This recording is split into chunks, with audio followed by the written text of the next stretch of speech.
Really empty. Hello, welcome.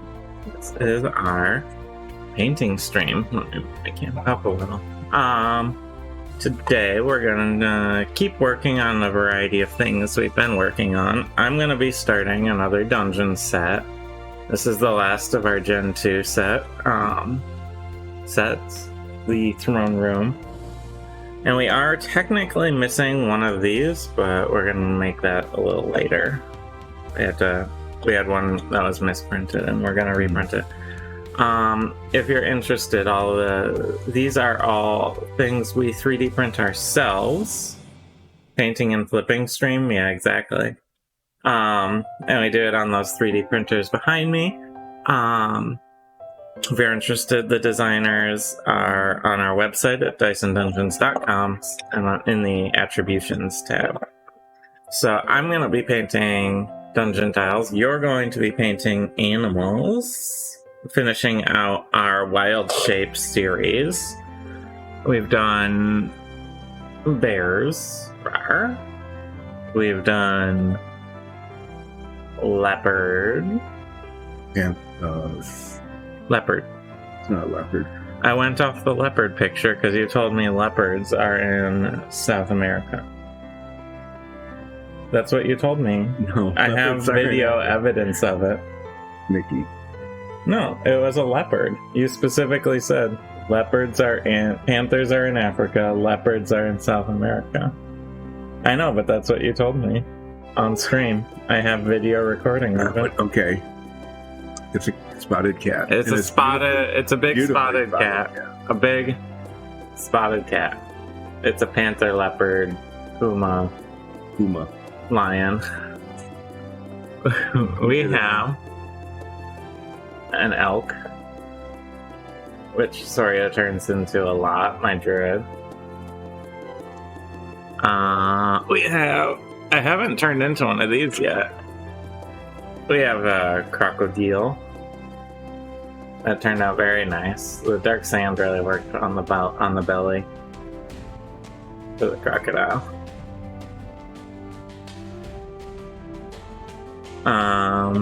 What else do we got? We got a little rat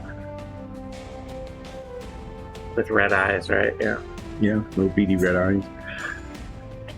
We got a pair. Where's the other one? We have two wolves. Here's one of them. I'm not really sure where the other wolf went. And we didn't paint that one recently. Well, here it is. We have a poison dart frog. Sorry, I can turn into one of those too. Yeah, and you've been finishing up that black cat. Panther. I don't know. Yeah. This was fairly. This is a scorpion. It's just sitting here. But it's not one of the ones we painted recently. That was painted a while back. This was easy, so I worked on it. I need to just do some washing on the base, and that'll be done. So today you're painting what we're going to operate as, assuming it's a badger. I think it's a badger. You think it's like a muskrat or something? Yeah, but it's going to be a badger. Because the badger has distinctive markings, and it will make it look like a badger when it has the stripy things. We'll see. You also have a kitty and an eagle. Yeah, little cat. A little regular cat. What kind of cat are you thinking? Tuxedo? Tabby? Yeah, I was going to try tabby. Tabby would be good. That'd be more challenging. Yeah, do a gray tabby. Here is our general flip from the audience. They always ask for an eagle. I might start working on that later. Yeah, we're gonna how messy the badger gets. We're gonna do it as a gold eagle rather than a bald eagle, just because we like them more. And Soria has seen both, I'm pretty sure. So she lived in a pretty watery area, but has moved through plains. So bald eagles are more of a watery area kind of eagle. Gold eagles are more like open plains and stuff. But she's been through both. So we have kind of limited grays. The face of the badger is white with really dark stripes Yeah, we'll From do the ears to the nose. I think ivory for the face, and then do black for the stripes. Yeah, not white. I don't know. I kind of like ivory just because like white is so white. Mm-hmm. But you could do white if you I'm gonna wanted. try white. And then maybe dark gray with a neutral gray dry brush for the body. Yeah. The body is really difficult. It's got this dark undercoat, and the tips of all the Hi, fur Vivian. are really light. So that's going to be a little tricky. A little challenge. And I think they have a white tail, but we can pull up the white. Yeah, and I think the paws. We can't see it on that picture. Yeah, I think they're black. Yeah. Yeah, it looks like it gets darker underneath. Yeah. So it looks like the base coat in this is going to be the dark gray. Yeah. And I'll just put that on first, and then start painting in all the stuff on top. All the other colors. I'm going to be doing a dungeon tile, so I'm going to be operating in a lot of gray at first. And I'm gonna be a little messy, so could I get a glove or two before you get dug in? Sure. We should just put that box over here because you never use the gloves. Well, not very often here. Rearranging the studio right during the stream. Yeah, pretty good. Since I'm asking you for a glove every time. Well, yeah, it's become kind of part of what we do then, isn't it? I like to wear gloves for multiple reasons. Reason one, I don't have to clean my hand as much at the end of the stream. Reason two is acrylic paint's not nearly as bad for you as oil paints, but I don't necessarily want to ingest any of it. So if I get some on my hands and then I eat something, I start running into that risk.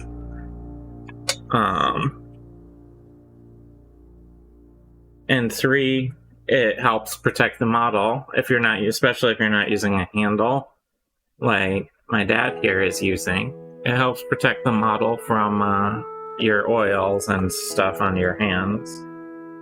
So I'm going to be starting with the walls, and I'm going to be using a neutral gray for that. As always, we're always making more dungeon tiles on this channel. We have some new miniatures. So we don't have a resin printer yet. We have one on order. So we're not printing our own minis like those yet. We will be, though. But until we get our resin printer, we have some more pieces getting ordered right now, including a Sturm Grimmy, a sea serpent. So I'm just going to paint everything this gray color, because that's kind of the base color for the badger. And then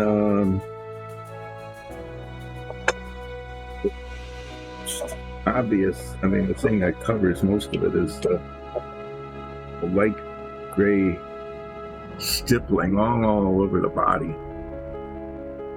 Yeah, and I'm not sure how that's even going to work. There isn't that much texture on the print, so it's not like there's a whole lot of high spots. I would probably try just a dry brush on it. And Morning Rats. I'm just going to try a dry brush and just sort of poke at it. Actually, it's try something I haven't tried before. It can't hurt, because I can always just paint it gray again. So we have some brushes that were designed for spreading. Actually, it was for fiberglass. Yeah. Oh, those like really coarse ones? Yeah, and just tip that, and then poke it with the tips. Try and sort of do a stipple. Mm-hmm. That might work. Because otherwise these brushes have, they're good brushes for spreading paint, but there's no separation really on the tips. And so if I put a little paint on it, it's just going to make a splot. Yeah, they absorb too well, and everything like that. Yeah, so getting that light gray kind of look all over the body, except for the face. The most important part of this one. So if I can get that, I mean, then it'll be the detail on the face, which will probably take a while. And then the lighter highlights on the tail and the darker highlights down around the feet. Badgers, the most distinctive part about the badger is just the whole face part. The stripes on the face is what really will sell it as a badger. Yeah, so that's going to be any like minor inconsistency in the body fur, as long as the face is badgery, it's going to look like a badger. So the very distinct black stripes that go basically from the eyes to the ear, any little face. It's almost to the nose. Yeah, because the eyes are up here. Mm-hmm. Yeah, it goes right over the eyes. Right over the eyes. Yeah. So it's right up to the nose, except for a tiny little white stripe separating the black nose from the stripe. Right over the eyes, up to and around and inside of the ear and around the back, and then the ears themselves, the tips are white. So right now this is all I'm doing is throwing some gray on the walls. It doesn't have to be pretty or anything like that, I just need to get on it. And there are 6 corners in this. Not as bad as 10, but the corners do always take a bit more time.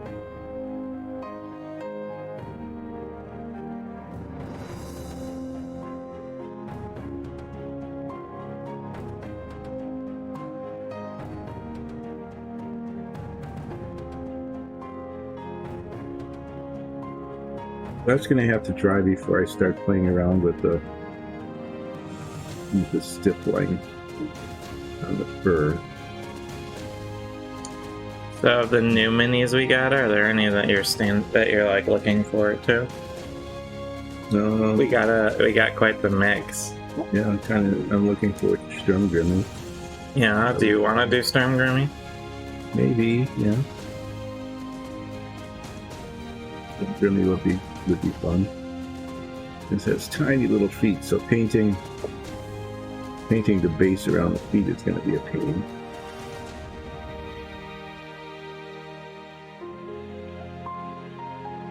Okay, well, that's mostly gray, so I'm going to put the gray away. And does that other stand around anymore? The other what? Handle? Yeah. Yeah. If you want, rather than have, that's fine. I'm going to do the base coat on the domestic cat. One thing about that handle that I got that we could do, if we're painting a lot, is you can do that. So if you want like 2 or 3 more of the tops, you can just have like, oh, this one's drying, I'll set it over here.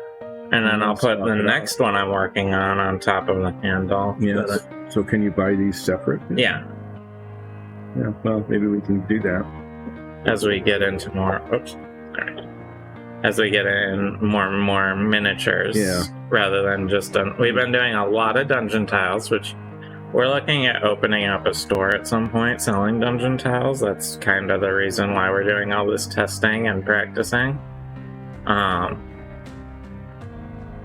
On these, but we're looking at doing more and more minis on the show because I know people like the miniature figures. So we have a gray tabby, and I'm going to try to make this kind of look like him. But I noted that the undercoat is not actually gray. It's actually brown. It's actually brown, yeah. So I'm going to use... I wouldn't do too dark, though. I would actually do like the flat earth. Flat earth is what I was thinking. Yeah. Then for the markings, stripy markings, I'm thinking of using the black wash rather than color, because the markings are a little bit indistinct. So anyway, the base coat on this cat is going to be brown. I'm going to just paint everything brown. And then when I get back to it, I'll start painting all over the place, little kind of stripes. Our cat has white claws. And a little white tip on white his chest. So those will be white. And then the facial markings are really distinct. You know, So we can pull up a picture when we get there. The typical top of the head has a little M on it, a little dark M, that's typical. And then there's the facial features around the nose. It's a dark nose, kind of a reddish pinkish nose with black around it. And I give it green eyes. Mm-hmm. Anyway, it's another one of those where the face will take a lot longer. And Mickey will probably end up doing it because I just make a weird looking mess of the face that I'll have to paint it over. Right now I'm just going to put the base coat on and turn this cat brown, and then it'll have dark gray stripes. I'll do with the black one. I want them to look a little transparent.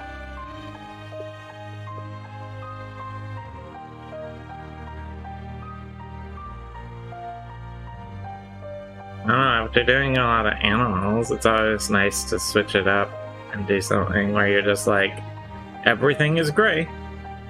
Mm-hmm. You know?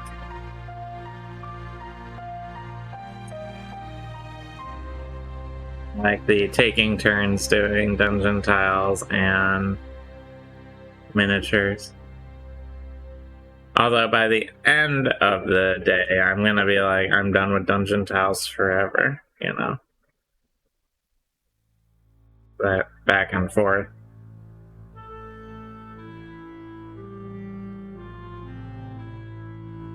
I'm really stuffed up today. I think the pollen is starting to get to me.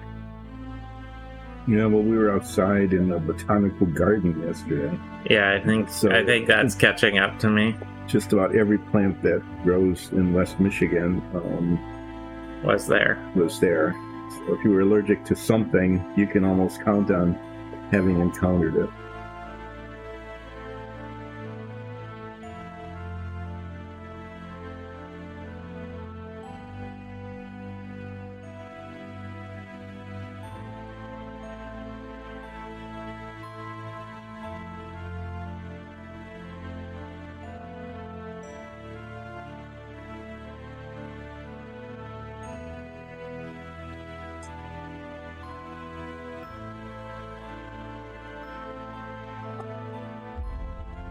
Excuse me if I'm a little sniffly.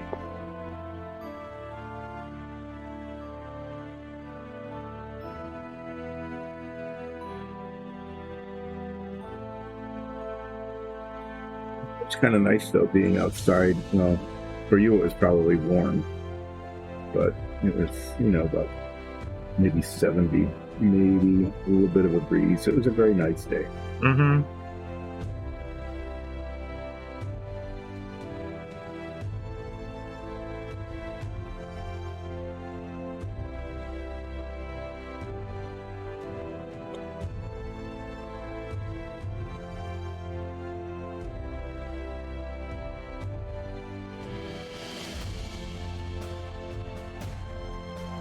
Keep rotating because Otherwise you can miss stuff. pretty easily.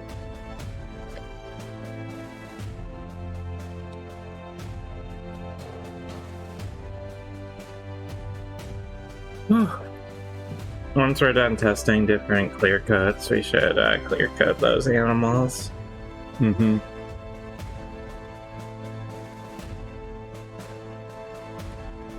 I think the matte clear coat would work best, Probably. even on the frog. Mm-hmm. Okay, so I'm gonna go back to the badger.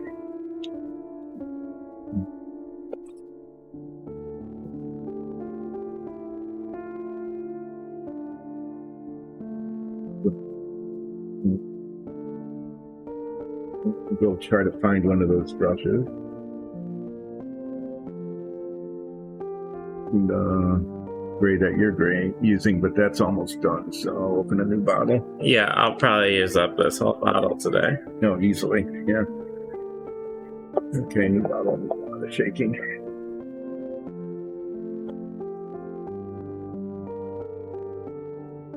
We had one of those out. One of what? Oh, one of those really hard bristle brushes. I thought there was one. I thought so too. I have a pile of brushes down here.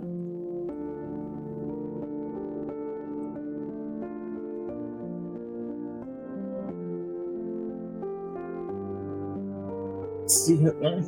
So this is a disposable brush that's made for like brushing rosin and other things. Ruined brushes. But as you can see, it's got, all the bristles are nicely separated. This is not made for fine work. So what I'm hoping is that if I get that in the lighter gray and just touch that, sort of dry brush it, that I can poke it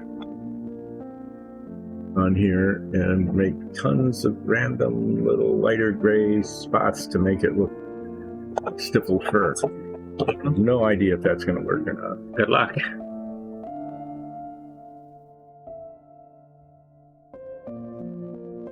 If it doesn't work, I need to paint about 2.5 million infinitesimally small little stripy things all over the body, which will be impossible.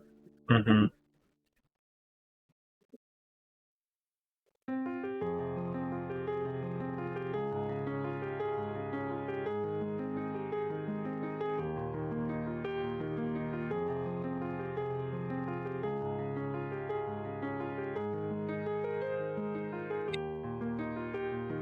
Maybe I'll try that first. There's tiny bits of paint left in the tablet. It's not enough to get onto the brush.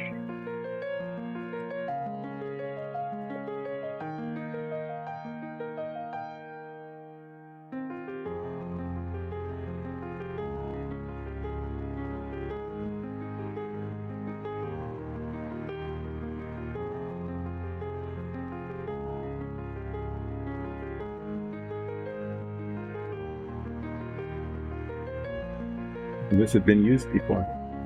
Had it? Yeah.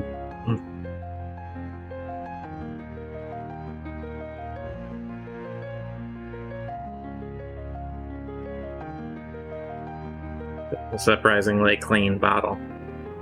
Right? Mm-hmm.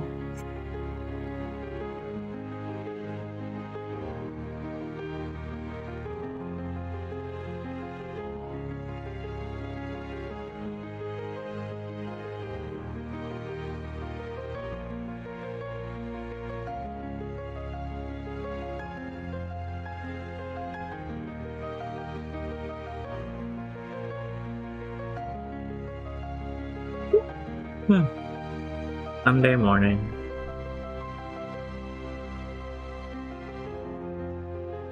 That it is. That it is.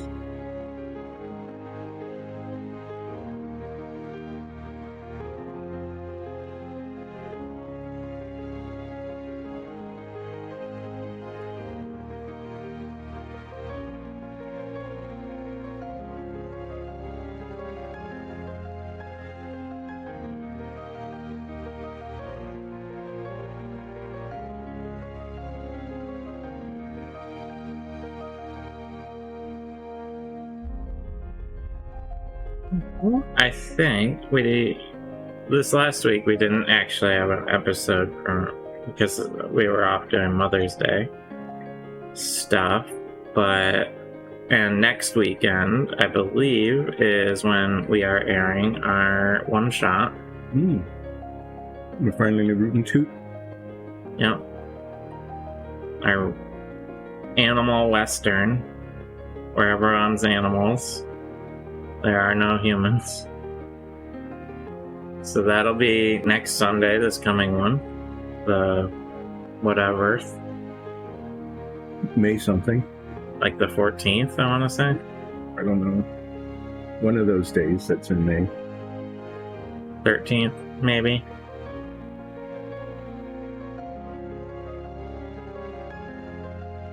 So that should be exciting.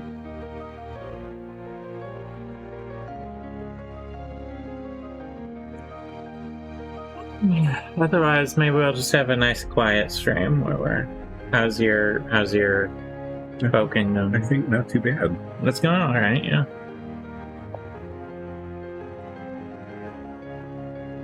It's working pretty well. As long as you really get a nice dry brush. Right? Mm-hmm.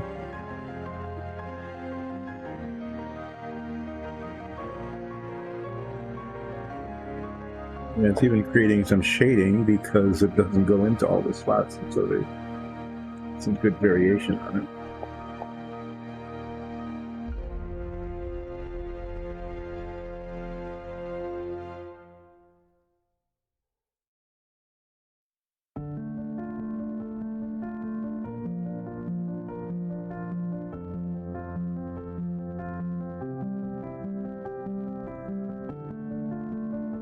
Get too much on it because I don't want it to just become a uniform light of day.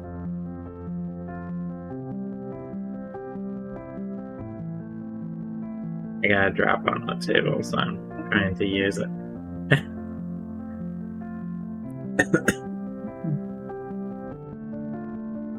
Alright.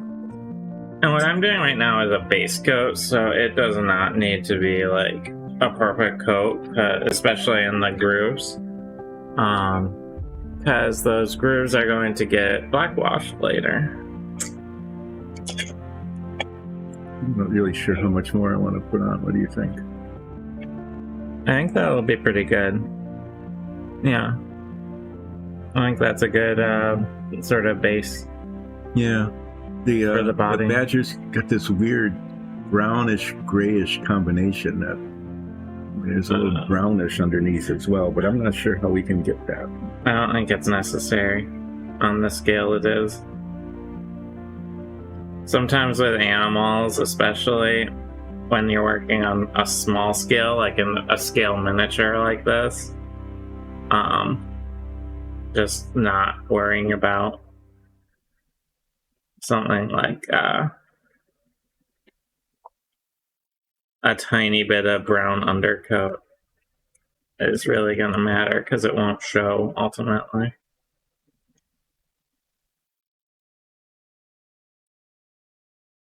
Yeah.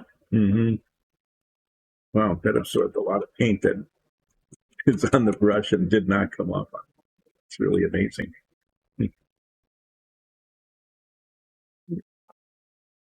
Okay, so I paint the white and then try to do the black on top of it, I guess. That's how I would do it. I wouldn't try and paint the white around the black. No, that would be next to impossible. Yeah. So I find layering is a very valuable thing when doing miniatures, especially animals and stuff. The ivory's pretty yellowish. I'm just gonna try the white. Okay. See what happens. You might need to do more than one coat. Yeah, I'm sure I will. Not that we've used the white in ages. This is our convention. We know that this is open because we put paint on the cover. I don't actually do it. Well, for the ones that we've got like 4 bottles of it. Otherwise, you got 4 open bottles. Okay, so the tail is white. Mm-hmm. And most of the face. Pretty much to the ears, and then a little bit behind the ears on the sides and top, but not right behind the ears. It's not. Mm-hmm. But the tips of the ears are. And this, it's not clear what happens underneath its face. I would guesstimate that's black. That it goes along the chin and stops about there, about the end of the chin. Yeah, it looks pretty dark underneath too, so it looks like maybe I'll do a little black wash on the underside of the body, and we'll see how that looks. Anyway, got the teeny tiny little pointy bit of brush here.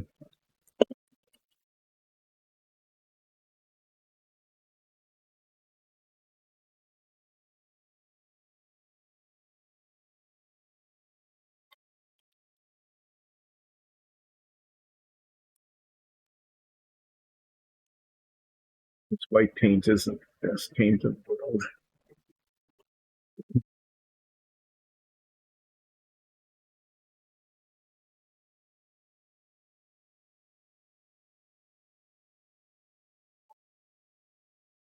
Being not very brave, I'm going to start with the tail. Because that's easier to paint over. Well, I'll just see how it looks too.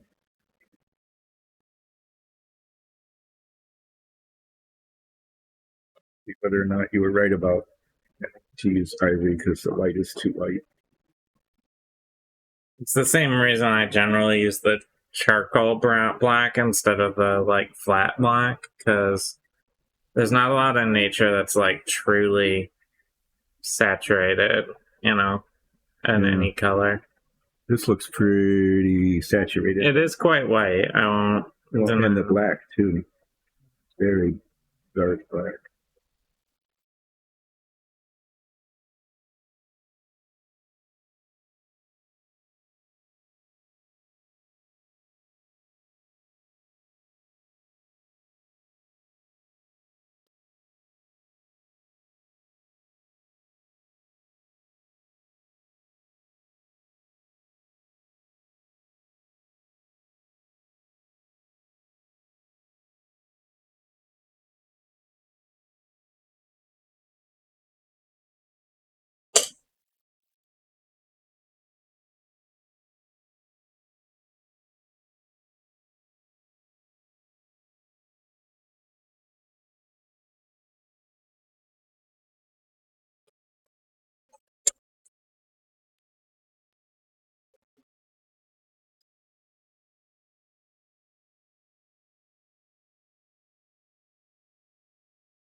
These windows can be a little annoying just because of the big. You have to get all the inside of the window frame, you know. Mm-hmm. Yeah, they are a little annoying. They're not that bad though, compared to some of the parts of it. I'm trying to, so it's not just a really, like on the face, it's really a clear demarcation, but on the tail, it kind of blends in a little bit. Mm-hmm. Okay, so this white paint, the little brush is like everything's wrong about it. You know, it doesn't cover very well. It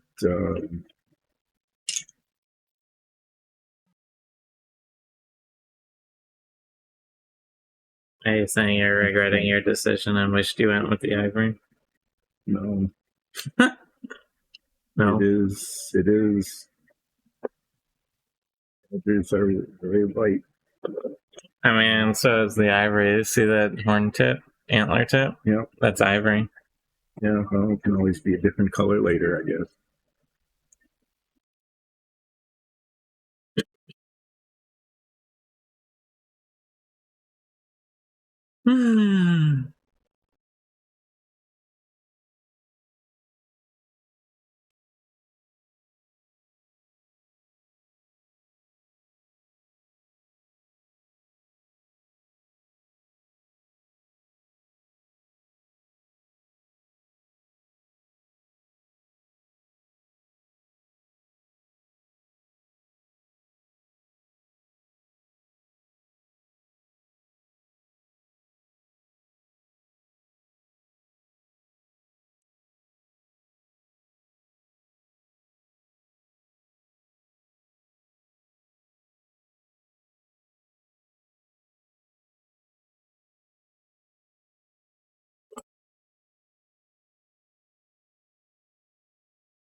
I'm gonna work on these arrow slits, which are really hard to see when it's all black.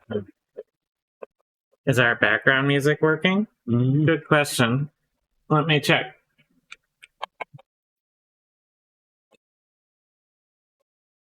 I see the problem. For some reason, the program we play it on, that should be better.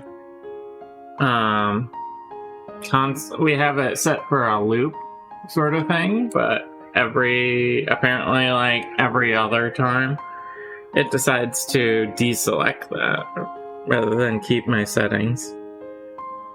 So hopefully that's better. Let me know if it's not.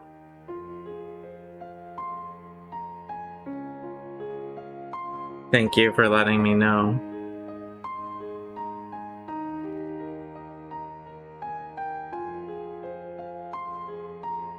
You don't actually hear the music in here. We're working to the dulcet sounds of 3D printers. So I can't always tell when it's not playing. Unless I happen to look up at our program and see if the sound is going.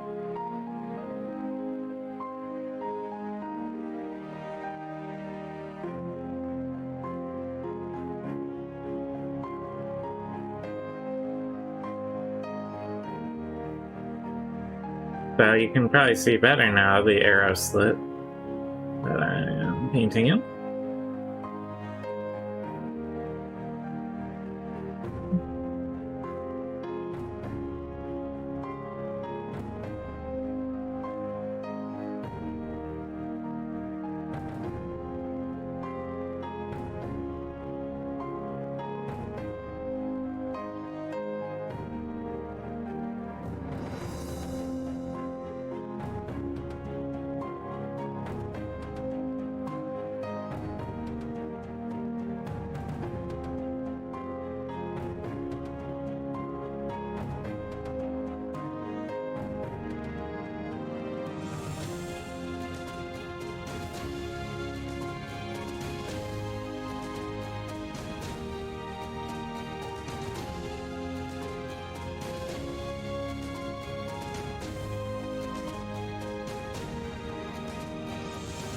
Right. There is that one. Getting these in is pretty repetitive, but not terribly bad on a Monday when your brain is just going. I'm gonna go a little at my own pace today. I'm not gonna try and rush through things. That's how I'm feeling today. So, this is a pretty good thing. How is your badger? Looking pretty good. Yeah. It looks like it has like a skull painted on it. Yeah. Like it's like skin came off. Like an undead badger. Okay, that's what it is then.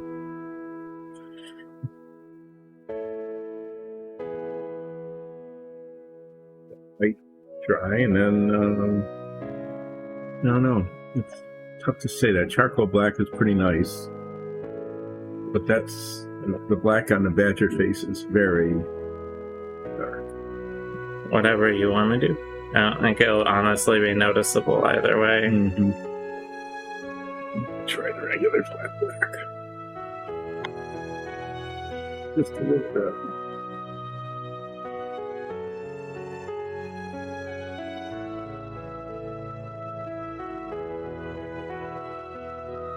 Impossible.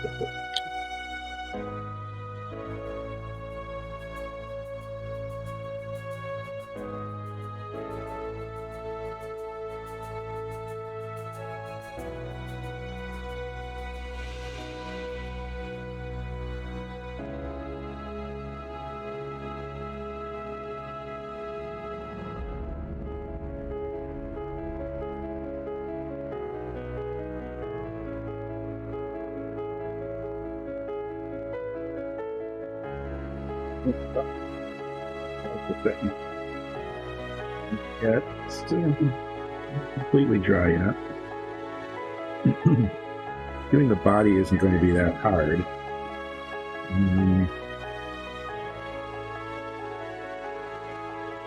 Figure out where to put all the little striky things. The face will take the better part of forever.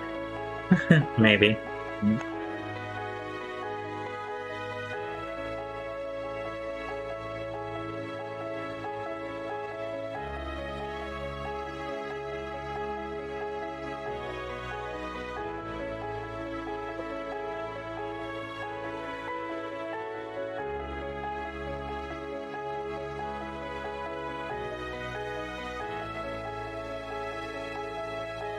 Bristle brush here.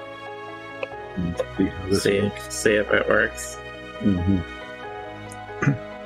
My ancient unsteady hands.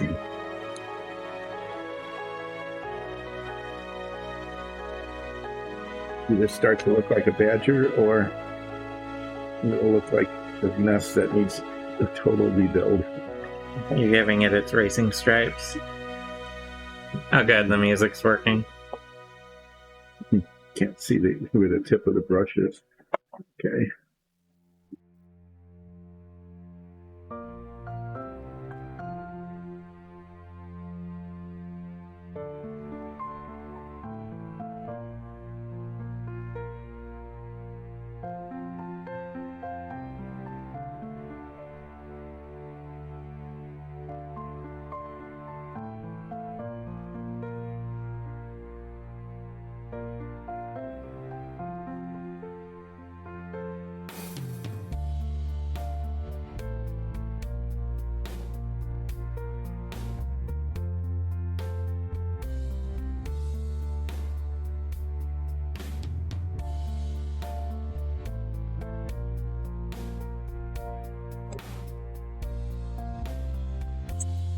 Alright, now on to the regular walls for me.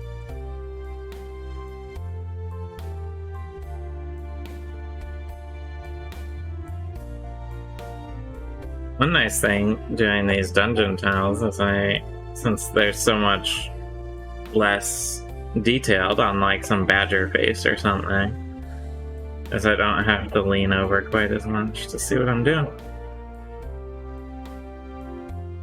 Which is pretty nice.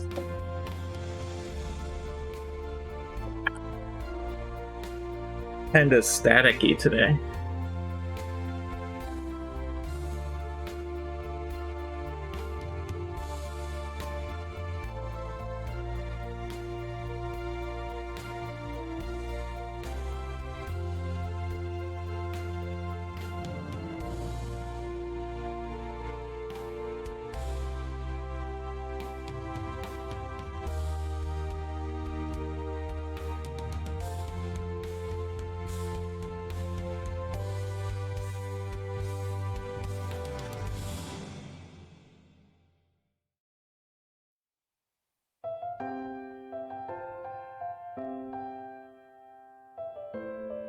One thing I'll probably do soon here is start assembling our Gen 3 dungeon tiles. Not on stream, because they don't take nearly as long to assemble. So, they wouldn't be very interesting. But so that we can start getting them all ready. You know? Mm-hmm.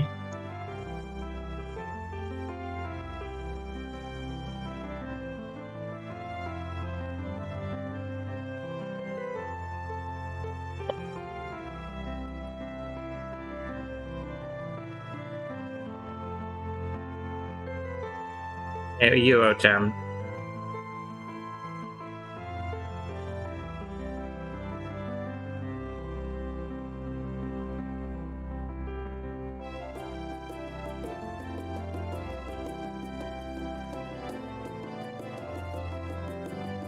So one of the minis we're getting is gonna be the baddie, and we're gonna do a mini-series when Spelljammer comes out in August, I think, and in that mini-series, I think I have a miniature picked out to be the baddie. that you'll be going up against. I think I'll be DMing it, so that'll be exciting.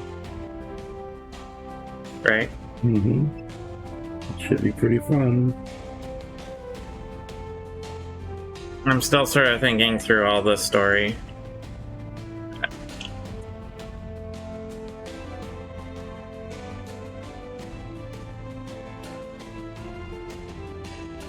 Developing where it's gonna take place and stuff like that.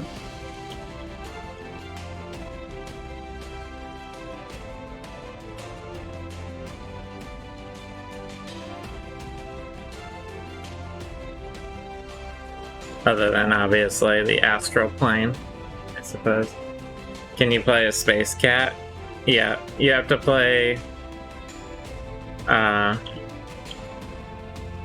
You can be a Tabaxi doctor, like on Star Trek Lower Decks.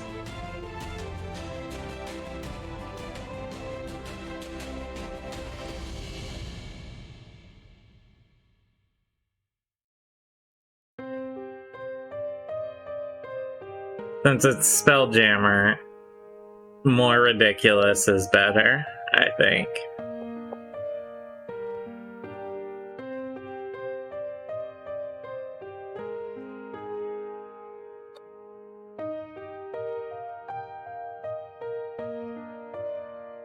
Daft Cat? Is that like Daft Punk? You'll have like a helmet with like a digital face on it.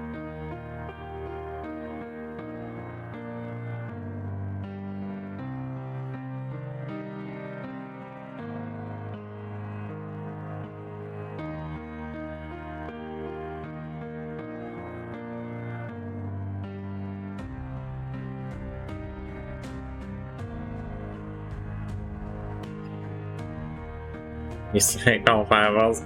Yeah, have an actual mouse with a gun as one of the crew members.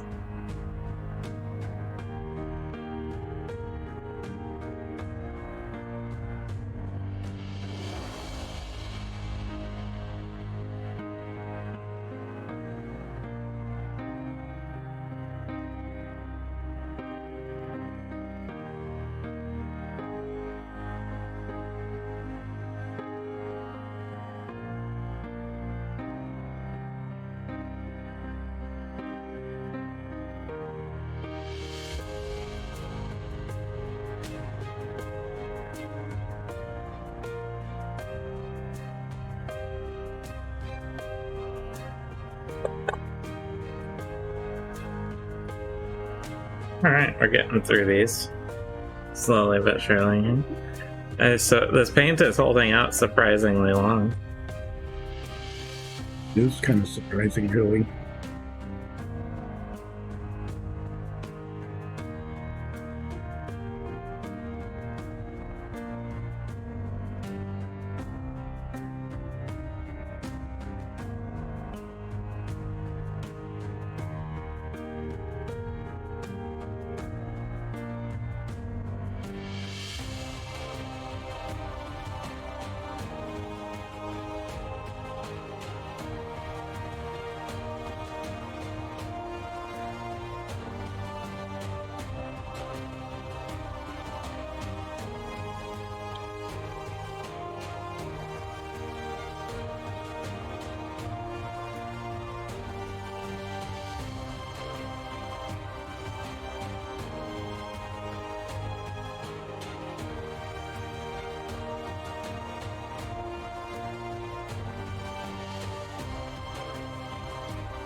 Badger. It's looking pretty badgery. Yeah, I'm really not sure what more to do with it. Although, are you gonna separate that little line in the middle? Because they don't actually join. Right up near the nose. Yeah, they don't join. No, it's just the way the contour of the face. Yeah, so you can just take and that. There actually white. isn't any paint there. It's just it's just the primer almost. Yeah, but I'm going to touch that up with a little spot of white. Yeah, that's easy to do.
Hey.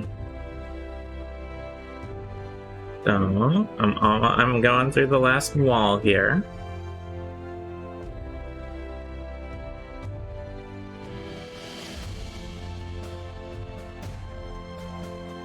I still have a few other pieces I have to do with the gray though. But they're fairly small, relatively. And my gray is maybe not gonna make it all the way through them. But that's okay, we have another open one, right? No, right here. No, there. Yeah.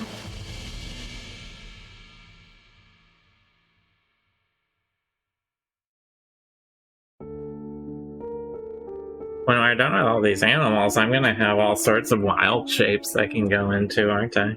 Mm-hmm.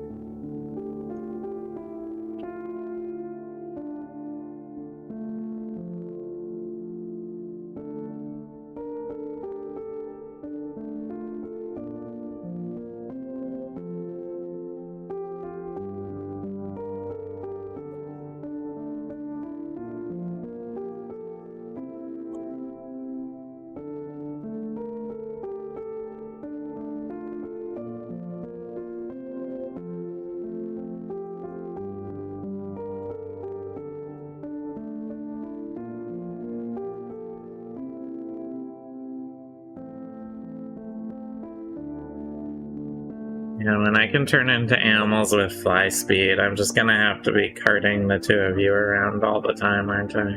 Mm-hmm. Yeah, just like I have to carry Nines upstairs.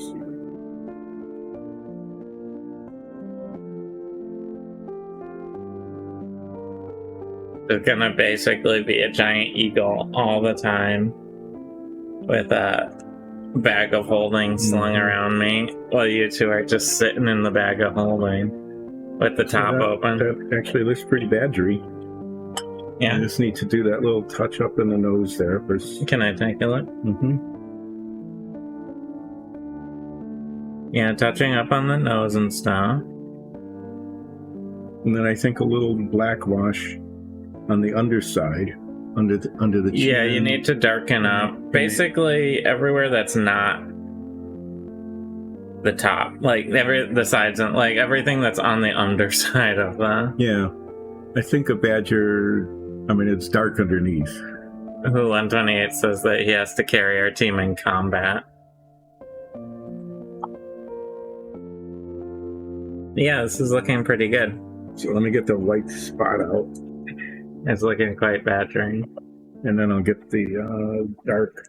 Clean up the face a little and then do the bottom. So I'm doing the inside corners now, which is just this pillar, basically. So basically, there's this little, what's this spot here?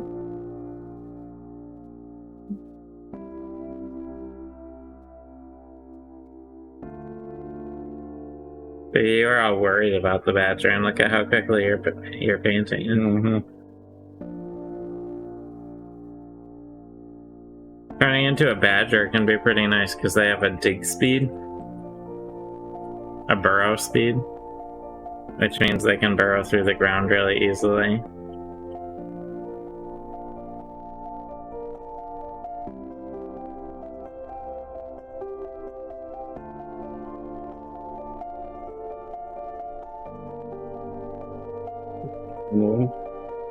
No, it could come in handy. Wildshape's great for all sorts of stuff. That better? Yeah, that's good. Okay, now I'm going to do some shading. Are you going to do the eyes with just like a little glossy black that won't really even be visible because it's in black? No. I No? don't even know where the eyes are. The eyes are about a third of the way from the nose towards the ears. Mm-hmm. Well, we'll see how this looks once it dries.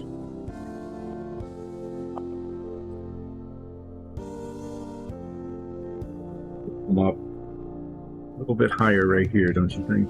Right there. Maybe. Just maybe the tiniest amount. Let's see if I can do that. It's hard to... When your brush tip is black and it's against black, against gray, it's hard to even see What you're doing. The brush is. Yeah.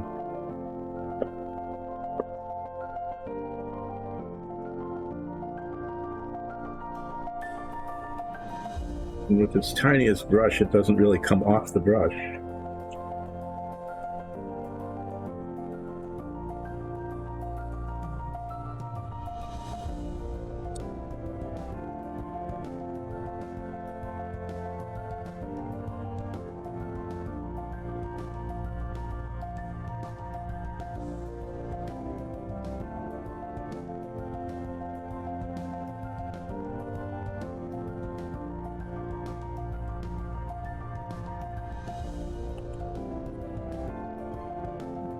Alright, so the only things I have left to do the neutral gray on are these pillars that I just dropped everywhere. I want to get these pillars, at least the outsides, grayed in. But also, we have these riser pieces, and I'm going to do gray along everywhere but the floor tile on top. So you'll sort of see that as I get it in.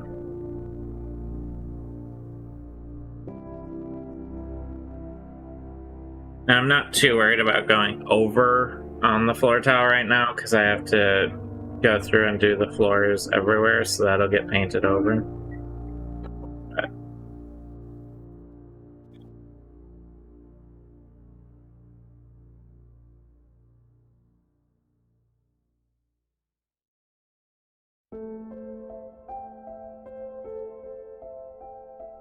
But pretty nice high contrast badger face. So what I want to do now is get out the black wash.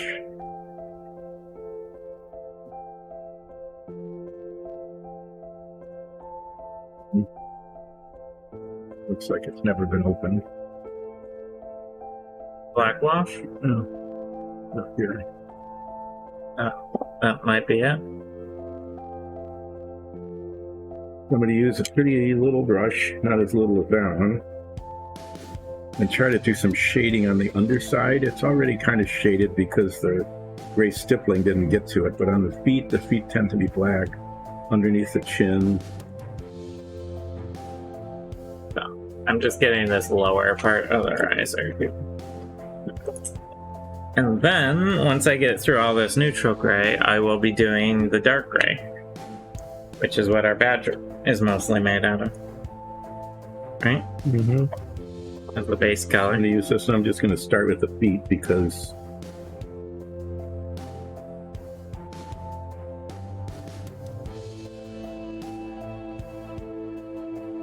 Yeah, start at the feet and work up, basically. And then you need to do the ground it's on. Yeah, that's going to be... I would do maybe flat earth. Yeah, definitely not a green. Yeah, I think it would be lost a little in the green. But I think a flat earth, it would sort of help it stand out.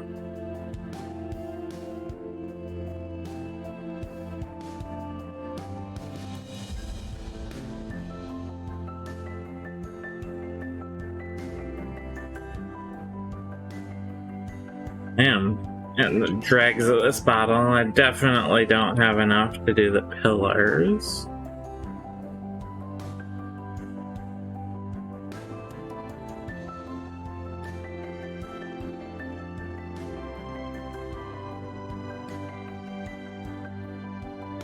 See if I can get... I can get maybe like one more brush load out of this, honestly.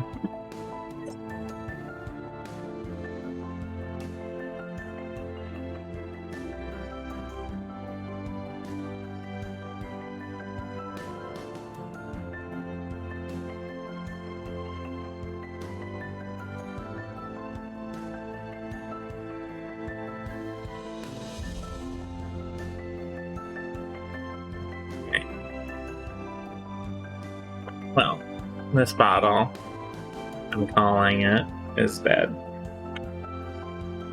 So I'll grab this other one that's open and keep going. If I can open it. There we go.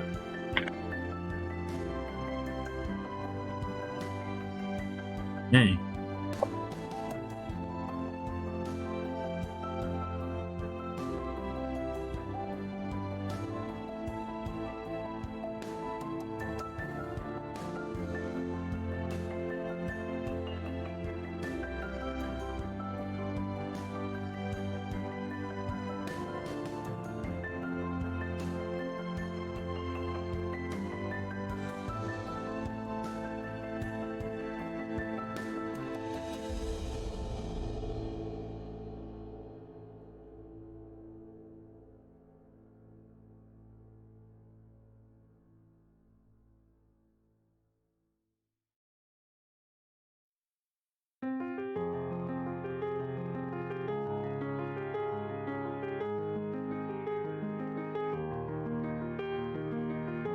Okay, so now the only parts that I have left are these pillars, which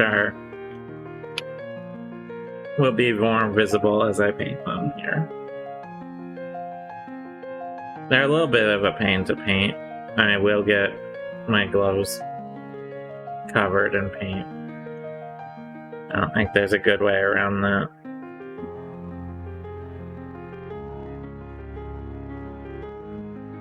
But that's okay. That's why you wear gloves.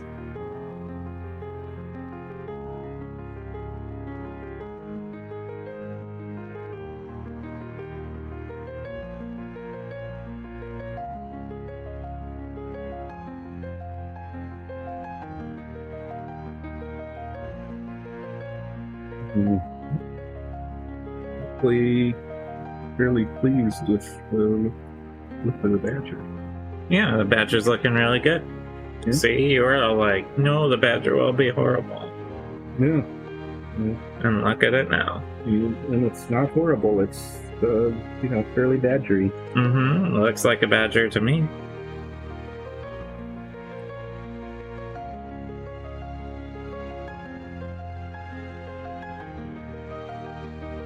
I try to paint the base, and of course it's got these tiny, tiny little feet.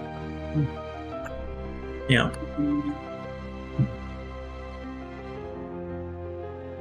But I find the easiest way to paint, this is more for the viewers at home, the easiest way to paint up to a foot is to start out from it. Like, paint away from the foot and push the paint in towards it. Mm-hmm. It gives you sort of the most control over where your paint's going. Hopefully the foot is raised up enough to be differentiated. Mm-hmm. You can always just take a little black paint or something if you need to, and just touch the paint up, touch the foot up if need be. Yeah. Because it is a fairly small little guy.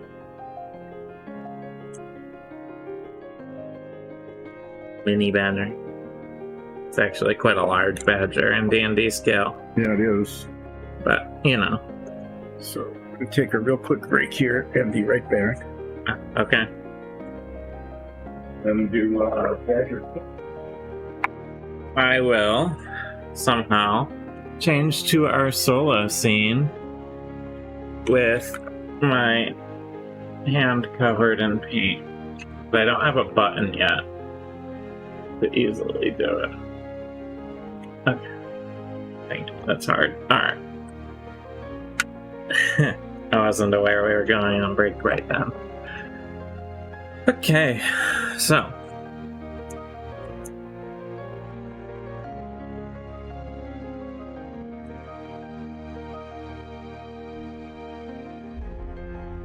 As you can see, this one's a little messy because it's like the entirety of it is painted in the gray.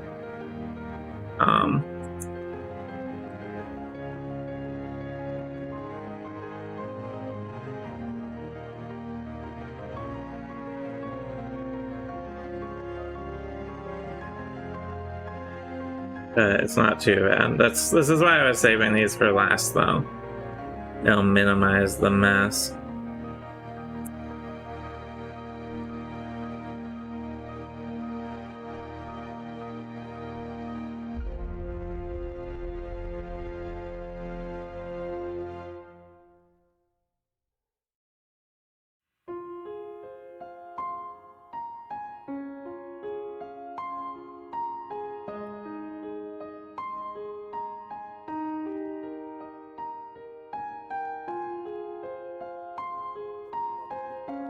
I think so.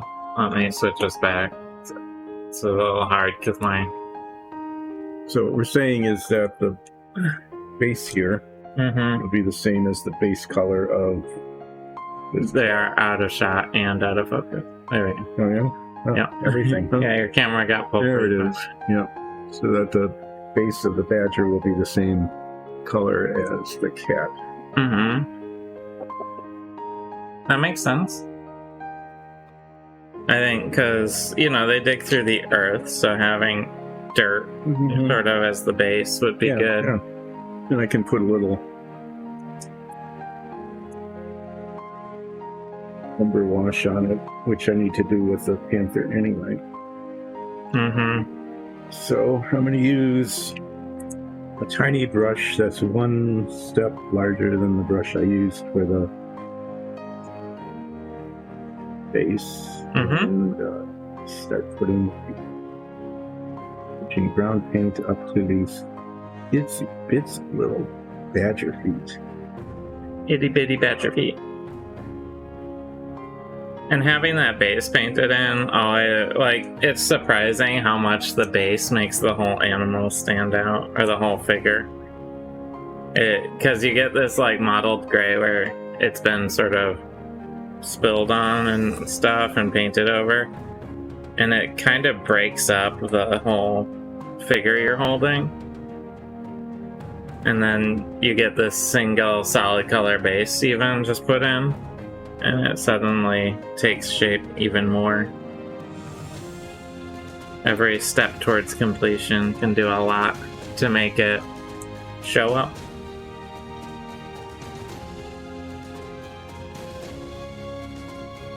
Okay, I only have 2 more pillars to do, and then I will change gloves, because this one is now filthy, and paint in the floors, I think, on my dungeon set here.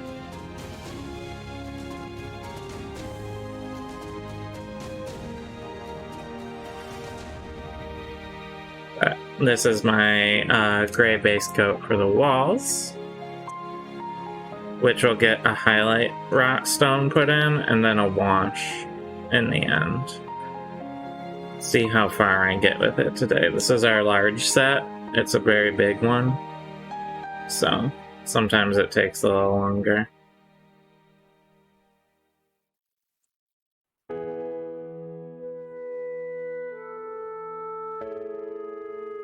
pretty Your much. badger's looking good, though. I mean, a badger doesn't have that much more going on.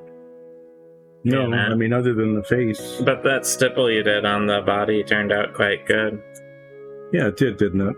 And really, yeah, it worked out. Okay, these toes got a little painted. A little touch up with some, like, maybe the charcoal black or something. Yeah, maybe I'll just touch up the toes with all the toes. With a little black. Mm-hmm. Or just even, yeah.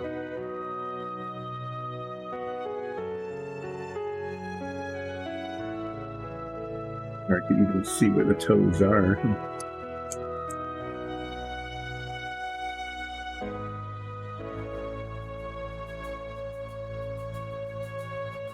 That bigger piece than this.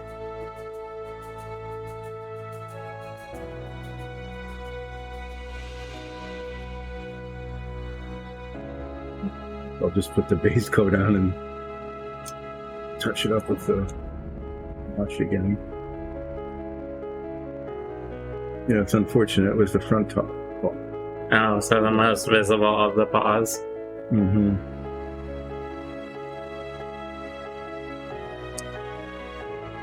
Yeah, so I'll be spending a fair amount of time playing with the badger feet, almost as much time playing the badger feet as with the badger face. The face is a little easier to reach, this part of it.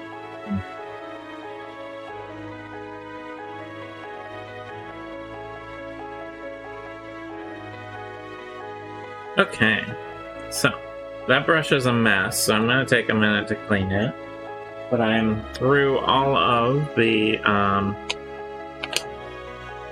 neutral gray, which means I will be going on to the dark gray, which is over there, but I'll need a minute to clean it up. I'll probably, maybe, what color should the throne be in this one?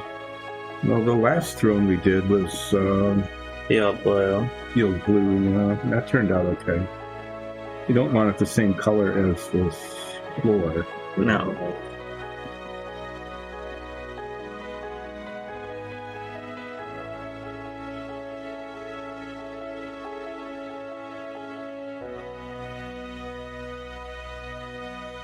Getting my brush cleaned up because it has done a lot of paint today so far. A lot of volume.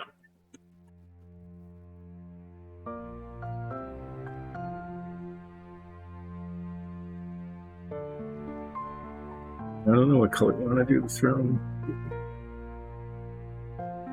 Can I get that dark gray that's next to you? You can. Thank you. Alright, so what I need to do the floors is I want to separate the floor a little bit from the wall. Should be fairly dry. So right now I've been a little messy getting the floor in, but I need to define that line between floor and wall before I fill in the entirety of the floor, because it will give me some breathing room to not mess it up. So the floor is going to be done in a dark gray, which is going to just differentiate it slightly from the rest of the wall, but keep it in sort of that gray stone family. So, show you what I'm doing here. I'm gonna load this brush, and my main goal here is to not get the paint up onto the wall, but rather create a border right where the wall and the floor meet.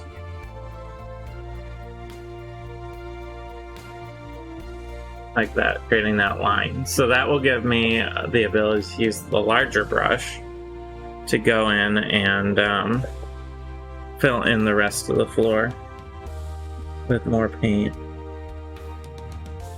and not have to worry about getting as much gray paint in places I don't want it. I'll just get the regular amount of paint where I don't want it. Right? Mm-hmm. So that's what I'm going to do first, is just define this edge. I'll even go down the side here as part of that. Although the side isn't as important, it doesn't have to be as perfect. I will do that. So, quickly going through the tiles,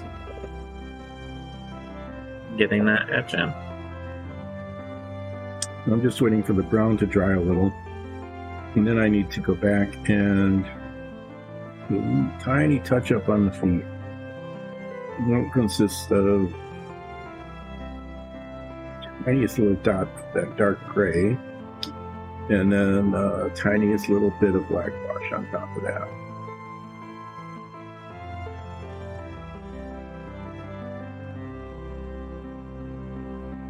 But having that solid base really makes the whole animal pop. Mm-hmm.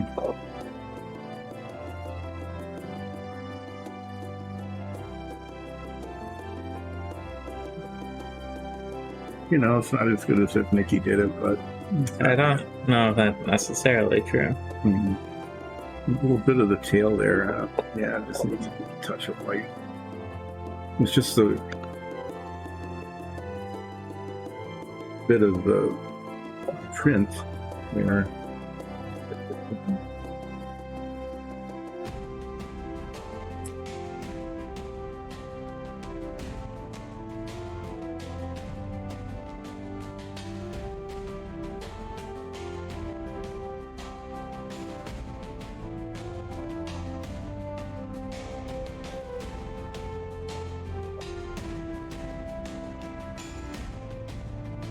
Little miniatures, everything comes down to little dots, right? Tiniest little dots of paint here and there. Often that is the case, yeah.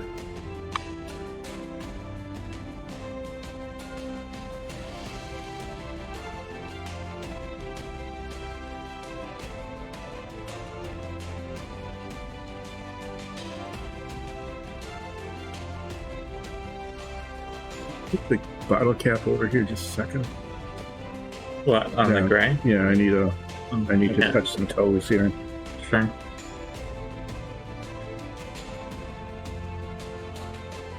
many times I'll go back and forth between the brown and the gray before I get this, but definitely got up on these toes here.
Yeah.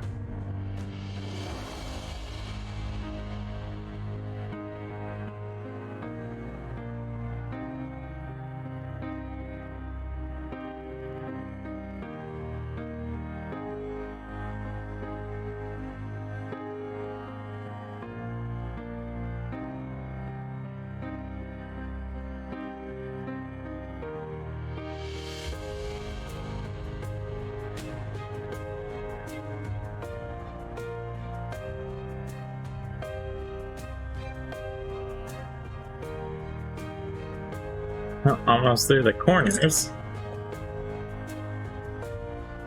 Let's take some time getting these corners. Although the trickiest ones on these are going to be the risers, actually. For what I'm doing right now. The risers? Yeah, yes. Risers. Oh, along the edges. Yeah. Actually, I think that, well, I'm waiting for this to dry so I can highlight the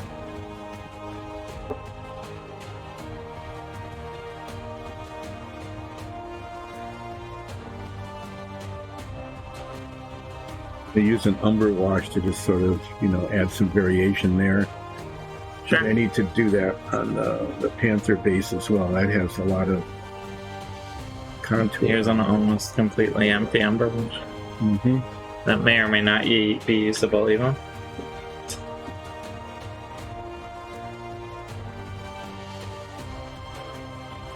A little bit in there. Hopefully it's not grainy. Yeah, we'll do it on the Panther base first because that has a lot of Texture. Yeah. It'll look better. Yeah.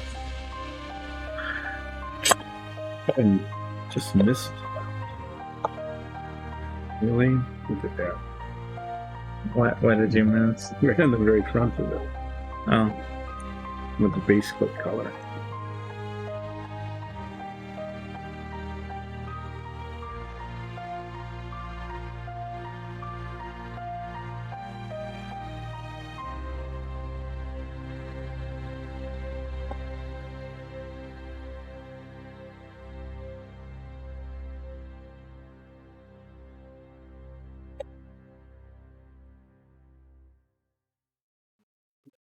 Cat 2.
I think this Wednesday, by the way, we're going to also be on the slightly off schedule temporarily. No, we're going to do the later time again? Yeah, just so people are aware, we'll be streaming more around noon Eastern than 10 a.m. Noon to 4 instead of 10 to 2? Yeah, just so people are aware. But just giving an update. Yeah. Otherwise, my dungeon's coming along okay here. No, this is coming along. I'm just gonna kind of... You're juggling cats and badgers? Yeah, I'm just taking this darker wash, kind of brushing it all over it, hoping it kind of settles in the down spot like it should.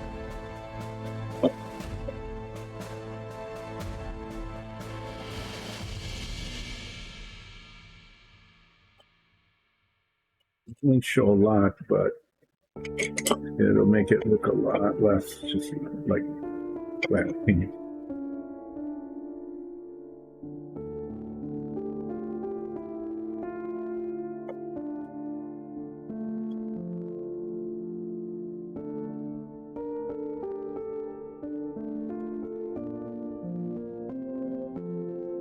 Wanting it to, get seeped down into the depressions in the front.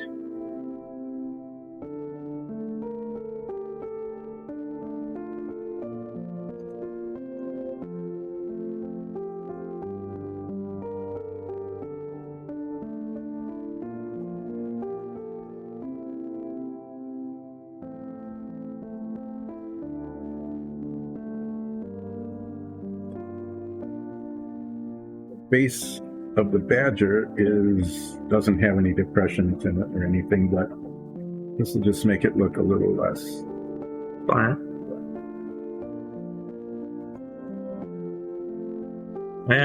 Sometimes I forget to paint this section, so I'm just gonna paint it now. On the door frames. Sometimes I forget to paint that side.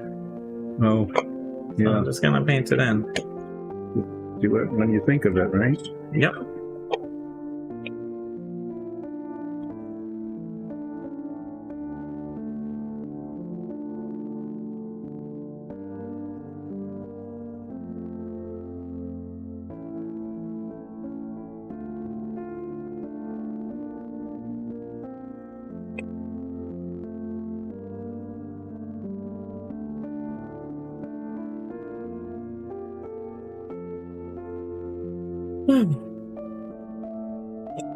So just move and a bunch of tiles. That doesn't really do much to it, but it looks a little better. This is okay. This is coming okay. On the Black Panther, black. Yeah, putting a pretty heavy wash on this because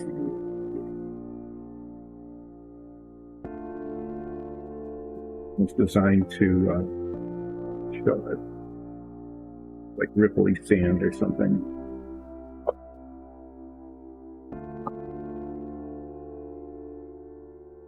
Or craggy rock or something like that. Some sort of, not just plain old whatever. But okay, so you can see there's a little more variation in color there. But there isn't too much you can do with this because it's just a flat surface.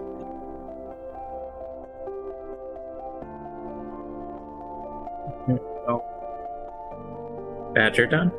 Yeah, badger's done. Why don't you give the viewers one last badger gaze before you turn onto the cat or something? Slightly out of focus. Try putting your hand behind it. Sometimes having a more solid color behind it helps the autofocus. There you go. Very badger. Yeah, I think the stippling and the shading on the body. That turned out quite well. Yeah. It's a good technique to use. Remember that if I ever need to do that again. If you're doing like a furry cloak or something. Yeah. Or like when you did the bear. Yeah. And then it worked on that.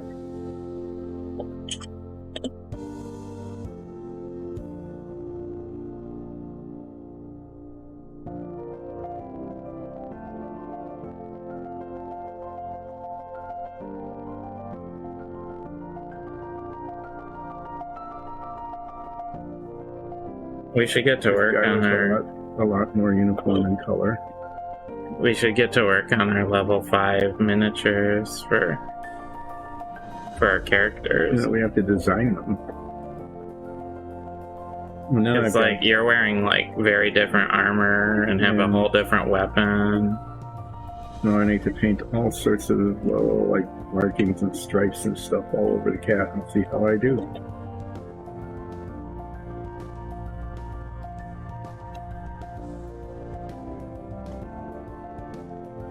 Take the badger off of the handle.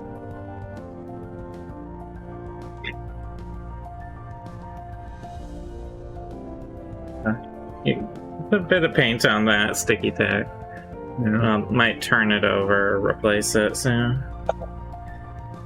Once it starts to get too much. So I think the way the stripes on this are going to work is that use an extremely fine brush. Do you need me to look up a picture of a tabby? No, our tabby, the back is pretty dark. Yeah. And then the stripes come along the body. Mm-hmm. It's a little lighter underneath. And then on the legs, like they go side, across the leg.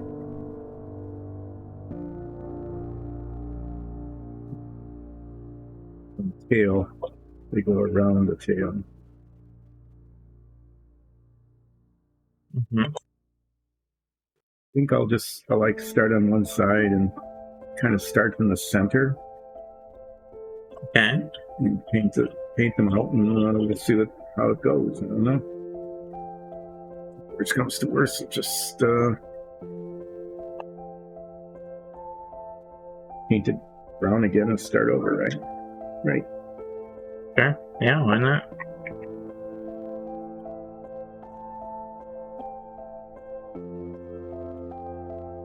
Just does not behave, does it?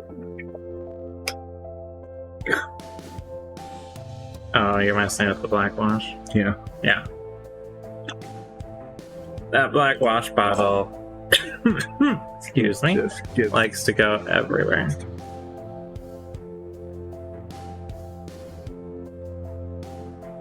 The back has like this.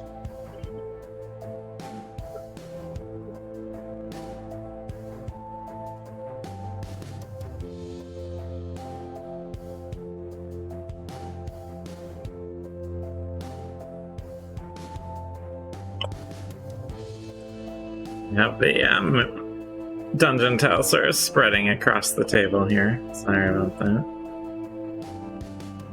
As I do different parts. Once I start doing the floors, I can sort of condense them again.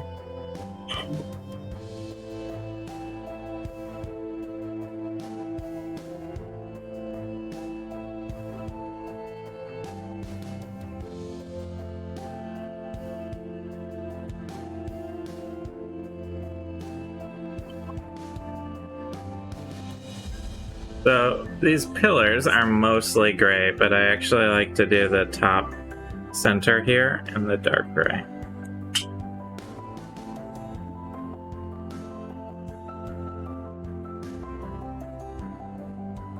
Just gonna fill in 4 here with the dark gray.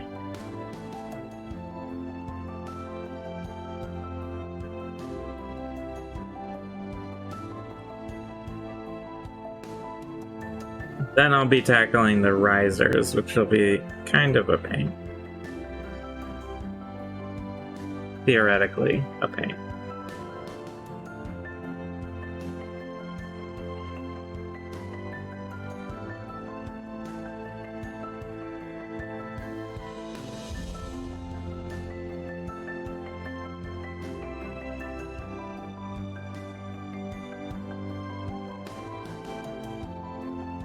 This just isn't working at all.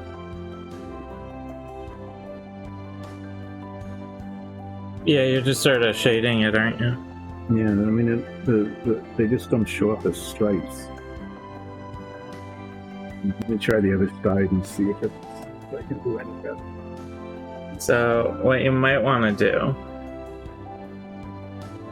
Yeah, you have to be really... If you wanna make lines with black wash, there's 2 ways to go about it. There's an easier way and a harder way. Yeah, you have to have that really fine brush and try and just put in lines. That's a bit on the harder side. Mm-hmm. Another thing you could do is shade it in and then go back over with the base coat color in between each line that you want.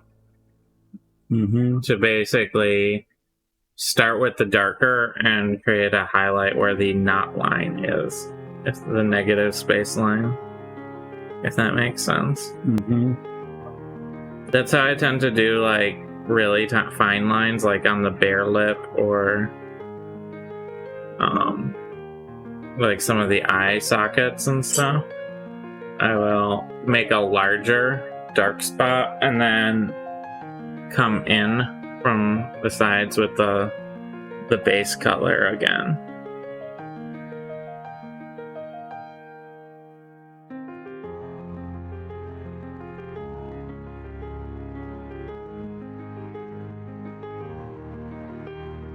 There's 2 problems. Mm-hmm. One is You're freehanding. No, the base color just isn't right.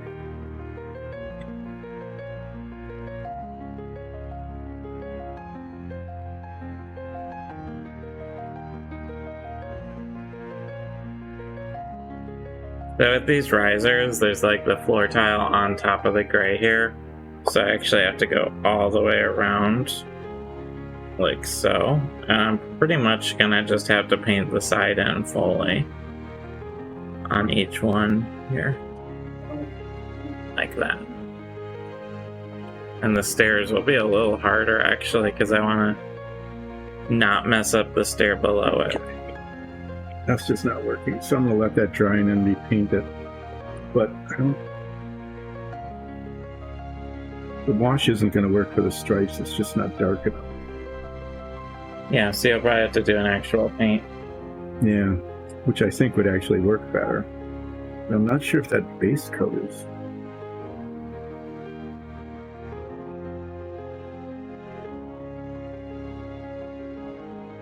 Try the red brown instead. Yeah, it'll be a little less pale. It'll be a little richer. But if I use the like charcoal black, it'll still look, yeah. Yeah. And then for the stripes, you mean? Yeah. So I think I'm just going to let that dry second, and then rebase coat it, and I'm just starting over on the cat. The cat is a complicated one, actually, unless you went with like Tuxedo. a tuxedo cat. Yeah. Yeah. White, Gray, gray, black. little eye, green eyes, pink nose. Yeah, I like the mouth.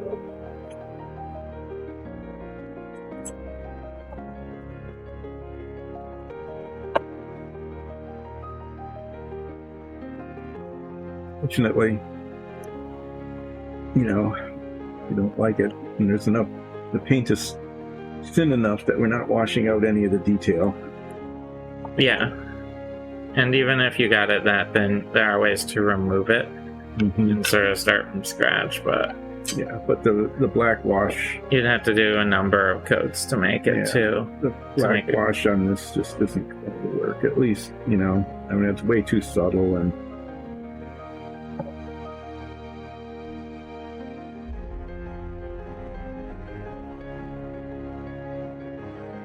so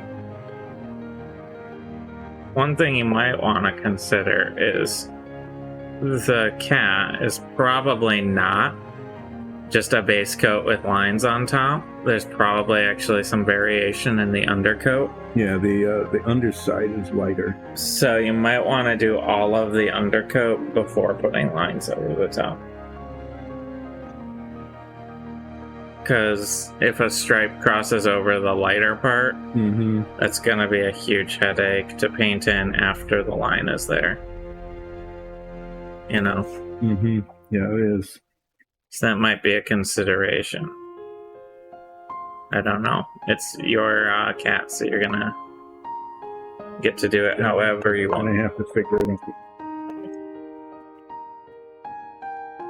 out. This one's a little more complicated because there's 2 steps, but it shouldn't be too bad.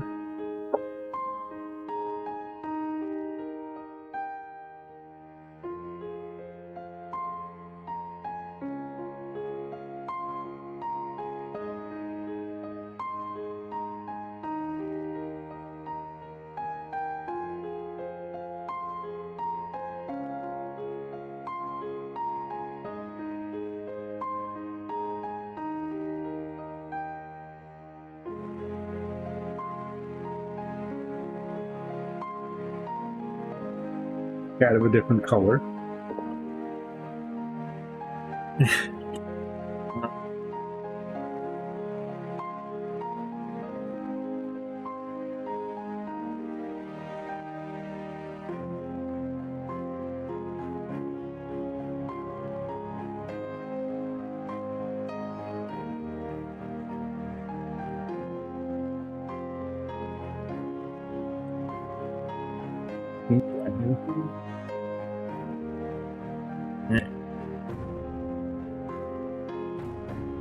I'm gonna do this top step like I would. It's up it, like as if it was up against a wall. Basically, the lower step, I suppose. Like so.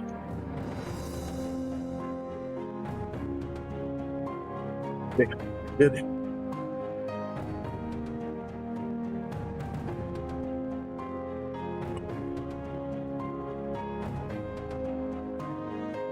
Then I'm going to go back to the flat earth a little bit and just do some light shading where it's not going to be white, it's going to be kind of a lighter color just on the insides of the legs and up the chest.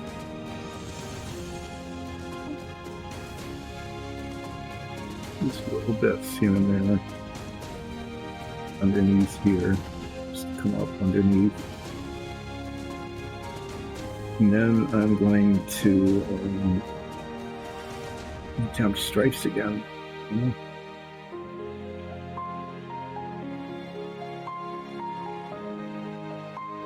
So what colors do you think Sturm Grimmy has? I think Sturm Grimmy is going to be shades of blue. I think blue and gold. Mm-hmm.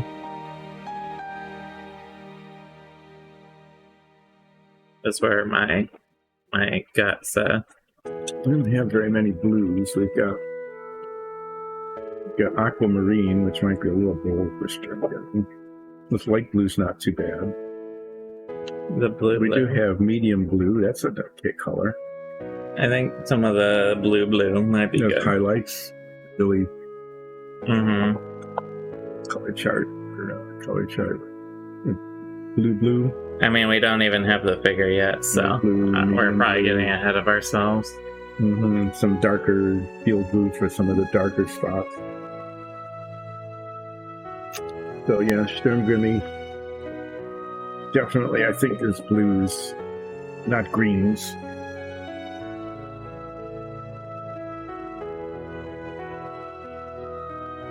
Okay, well, this cat's going to be a pain in the butt. And then there's this weird thing, just the way the print came out. Between the legs. Really not quite part of the body. I would just paint it black. Just do a black, yeah, dark. Yeah, maybe I'll just do that. I could do that with the wash, I think. Alright, so now that I have the lines in, I can switch to my bigger brush here. And all I'm going to do is take some of the dark gray, and I will be filling in the rest, and I don't have to get up next to the wall because I painted that line in. So this should go much quicker, and let me get that gray in nice and quick. We'll go along the sides as well, like so. Just make sure it's on nice. So, here is a base coated tile.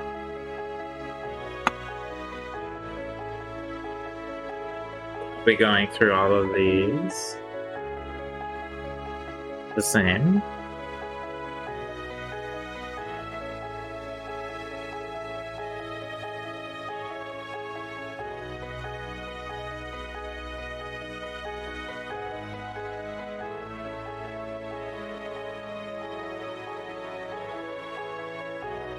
So I've been thinking about our process on the plaster wall set. Mm-hmm. I actually think it might, I know this sounds a little out there, but I think it might actually be easier to paint the wood in and then fill in between the panels. You think so? Yeah. We have done that. I mean, once or twice. We could try that next time. Wasting all of this black wash, but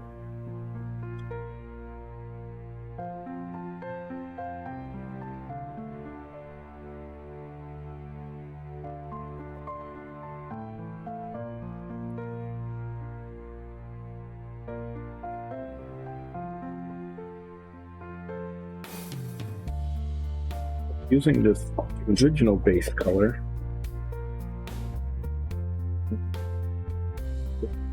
kind of highlight. Are you sure you don't want me to pull up a picture of it, Tabby? You know, you can do that in a bit, but I know that this needs to be lighter under here. It's based on our own tabby cat.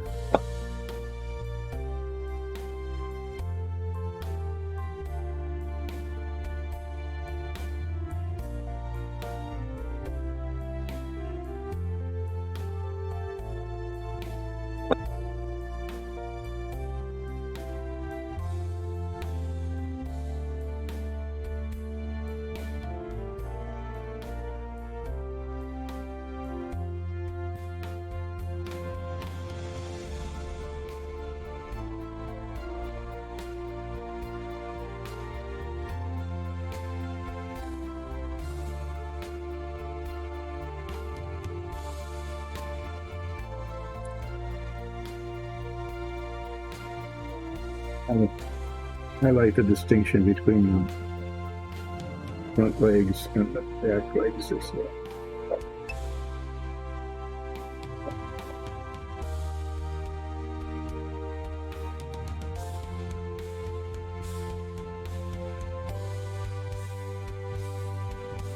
Yeah. So the corners are in.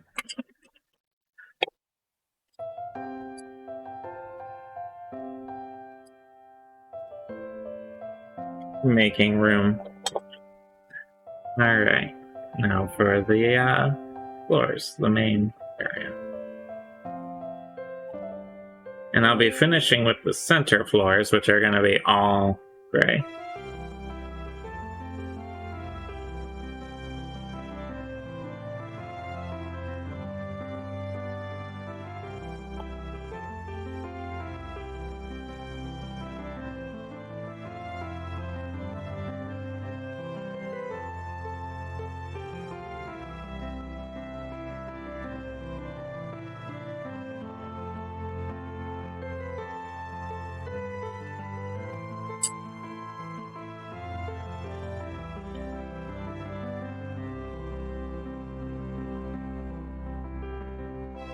Underside of the tail is much lighter color too.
That's nice, at least getting the base in.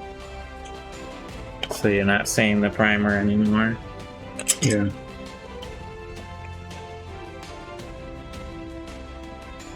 Each step getting you closer to the finished product.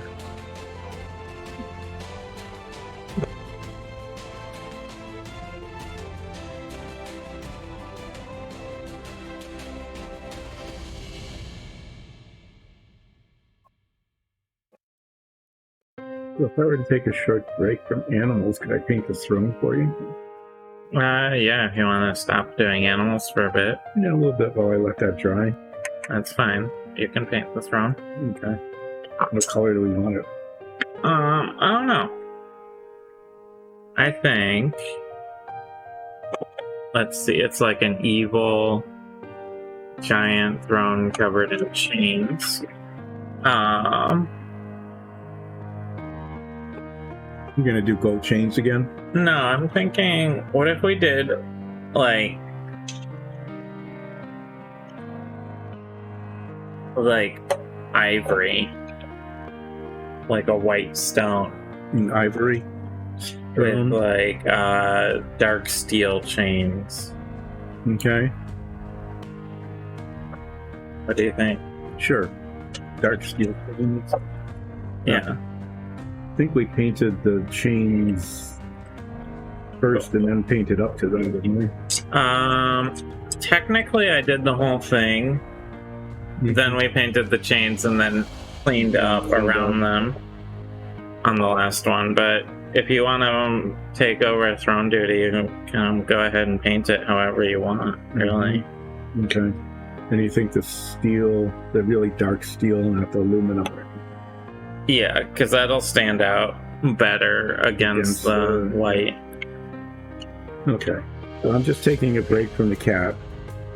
And when I take a little bit of a break in a bit, Nikki will pull out the pictures, several pictures of tabbies, so that I can not try to remember what our cat looks like. And then I will try to paint stripes. We'll see how that goes. So I'm going to paint the chains. What about the these little rings here? That's steel too? Whatever you want. You could make it brass. You could make it black. I don't know. Whatever. No, yeah, black would be okay. We'll paint those later. We still want a jewel in the middle? Whatever you want. I'm open. Okay, I guess this is going to be my throne here. Yep. You volunteered. Mm-hmm. That's your problem.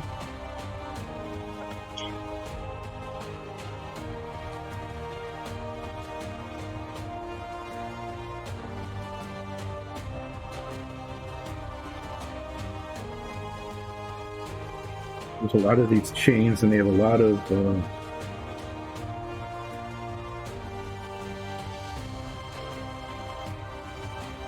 texture. I remember getting the paint into all those nooks and crannies was a little bit of a challenge, but this paint is really good for that. Because it's kind of thin. Really thin, so it goes where you want it to go. Who 128 wants you to make the throne hot pink? We don't currently have a pink paint. Well, you could mix one. Yeah, we could. Everyone wants all our dungeon things to be pink lately, huh? Yeah, there's this whole It's a popular color. pink movement. Yeah, I'm not sure about that. I put pink on the list of Colors to get because everyone seems to want pink all the time.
The constant attempt to make space for all these dungeon tiles that are drying.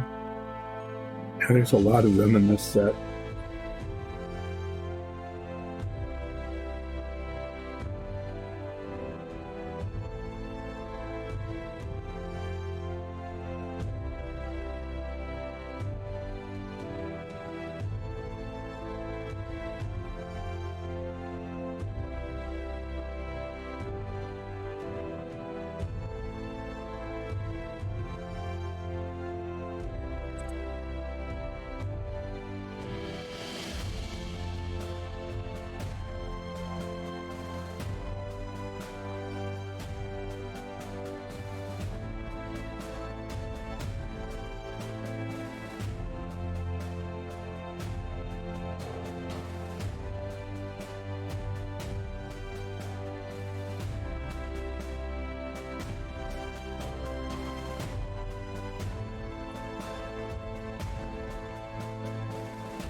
getting through. Oh, I have all the normal tiles now for like the funky ones, like the inside corner and the risers.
Time for the risers here. Finish these guys up. And then the basic floors. And then I think I'll be done with the dark gray. Which means I'll get to move on to highlight bricks.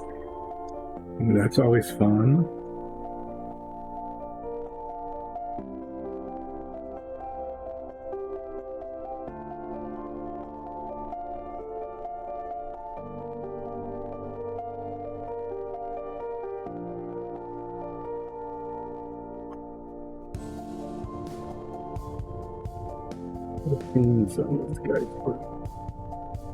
Yeah, I'm surprised you're not doing the base coat first, because now you're going to have to get in, really fill in all the little gaps in between with a very small brush.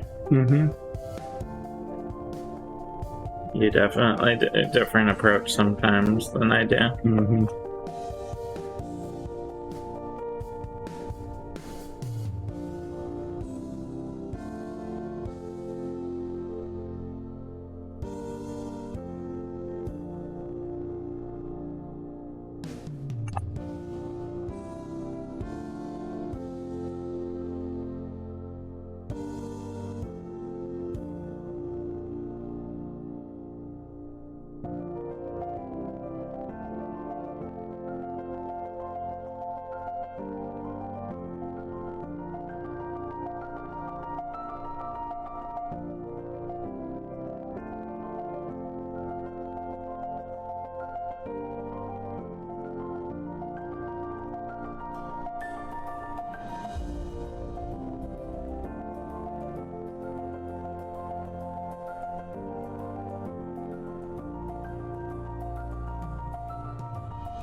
And one more stair.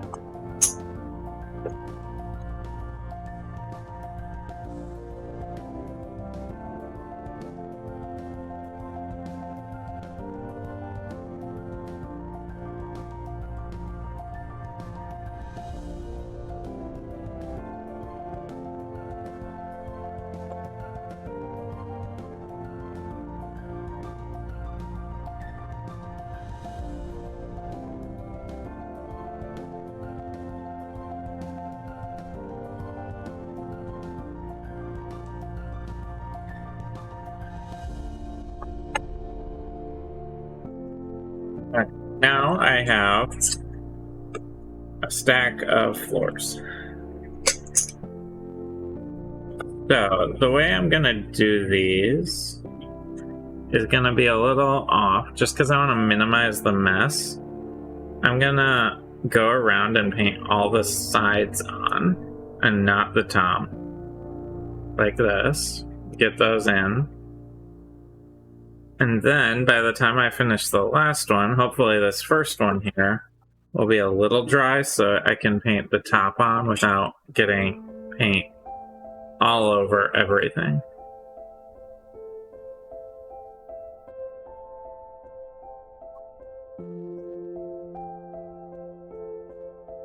Is what I'm going to try and do.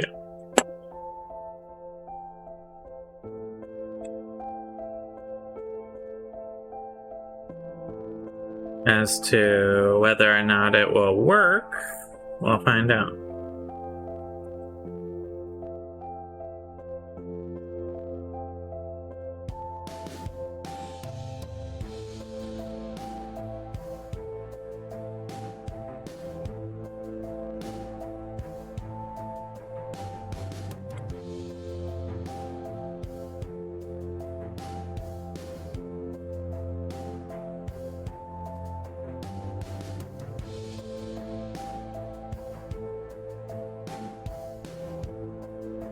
Continuing to paint the miles and miles of chain that this guy decided. The cover just thrown around with. There's a herd. There's throne. The chainy throne.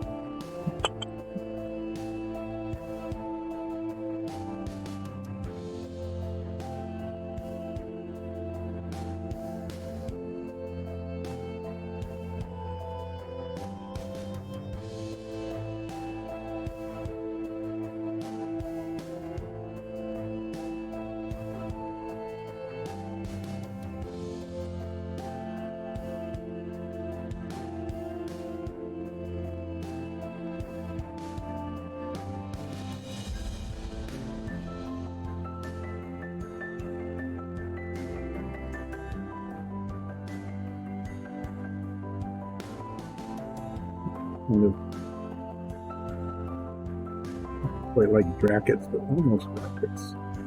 Holding it on.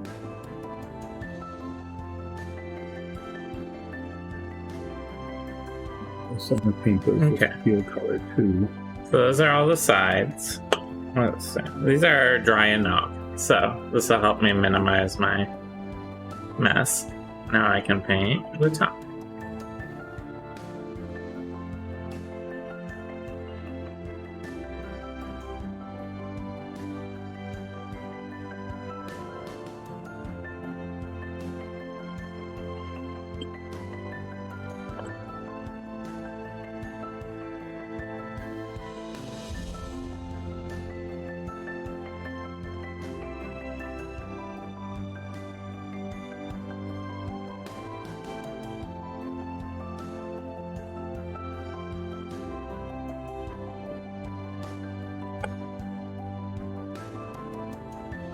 And quick get through all of these tiles, and then we'll be doing flat earth on the bricks for highlights. That'll be sort of the next thing.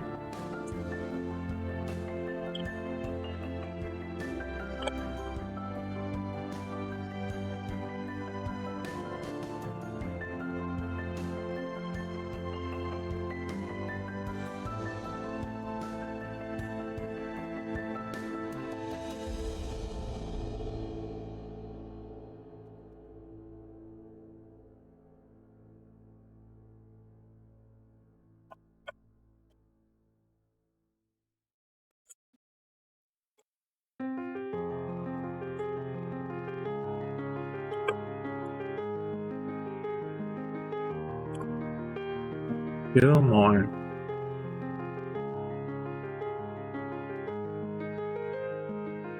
Really starting to see the transformation, hopefully, of these dungeon tiles.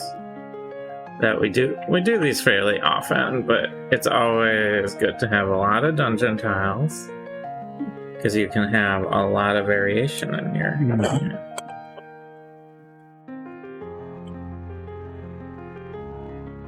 Sometimes you can even change the battlefield mid-fight, right? That has been done. And Alexis has made some really large dungeons with these. Yeah. for us to fight and go through. You can make like labyrinths and caves, underground kind of cavern passages. Mm-hmm. Yeah, oh yeah, there's a lot of uses.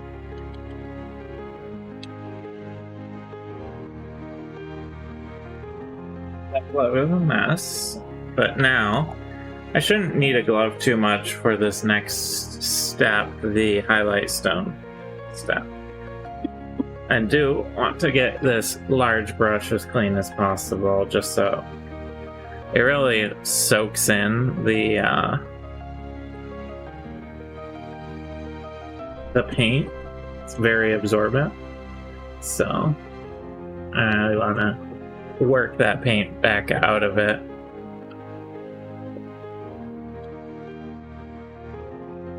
Alright, so for the highlight bricks, I'm gonna use this brush here. Yeah, and if I steal the ladder? Yeah, help yourself. Alright. I'll be using that. So, these little zigzaggy things. It was tempting to paint them yet a different color, and I'm gonna have to come back and touch them up after I put the base color of the throne in, because it's hard to get to them, but at least this way I can see what.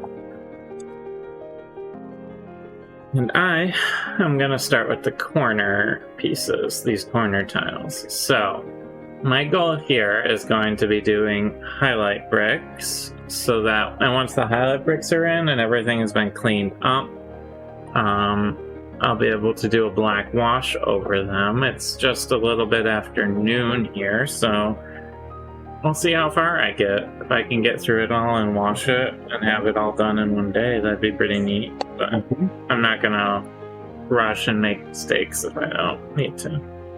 No, don't make mistakes. You don't have to. Only do the mistakes I'm required you to make. required. Yeah. So, one thing I like to do is just sort of pick and choose what my highlight bricks are going to be by putting a little dot on them. That way I'm not messing around with a loaded brush trying to determine which ones are going to be which. But I painted all these zigzaggies the same steel color, and I know like I said, I'm gonna have to go back and touch them up later, because I'm gonna get the eye or whatever the base coat of the throne is. But this way, at least I can see where they are. It's hard to do with the black on black that you get from the Primer.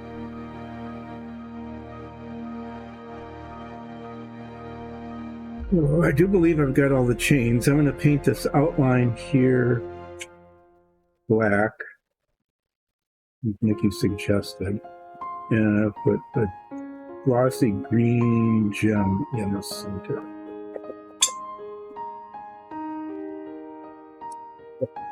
I'm going to start painting the base coat of the throne next. And that'll just be a whole lot of moving along these edges, try not to get on the steel, so that I don't have to spend a lot of time touching the steel back up, which of course I'll have. Mm-hmm.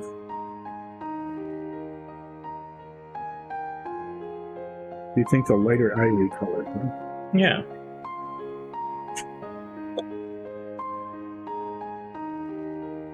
I think that might make a cool throne, especially if we put a wash on it. You know? For me, it's time to take a short break, get a little bit of breakfast lunch, maybe like a midnight brunch kind of thing. Not that anyone has any idea what that is. Nope. I don't think.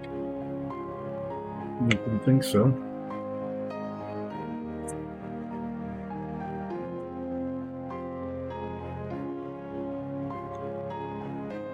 Well, I guess I'll switch it over to the solo. Ivory's very bright. Could do it in dark sand like everything else we paint nowadays. No, it's the ivory with a wash. Yeah. Yep.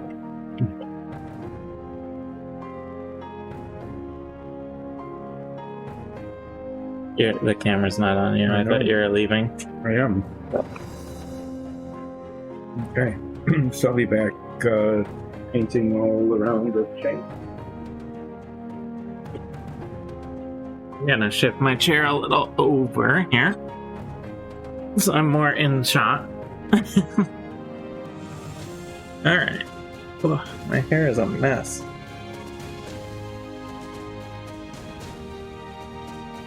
Alright.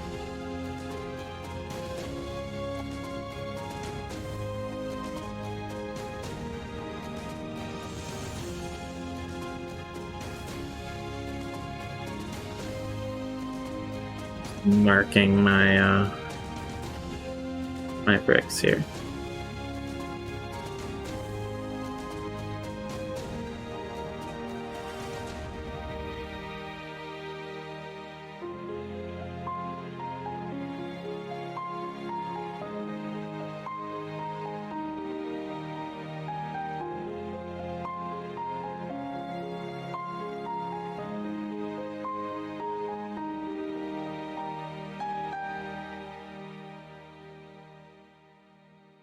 Alright, so this is what our base coat will ultimately look like. And then this will get a wash over it, and it'll make it all dark and mysterious and dangerous looking. So I just have to do that a whole lot more.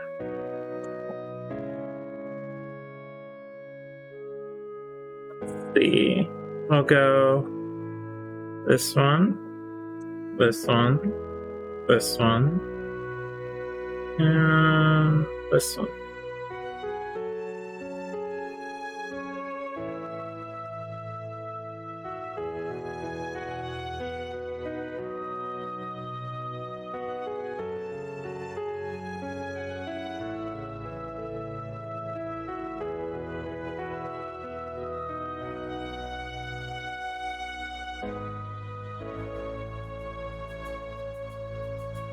So this is all just part of the process of making the dungeon tiles really pop.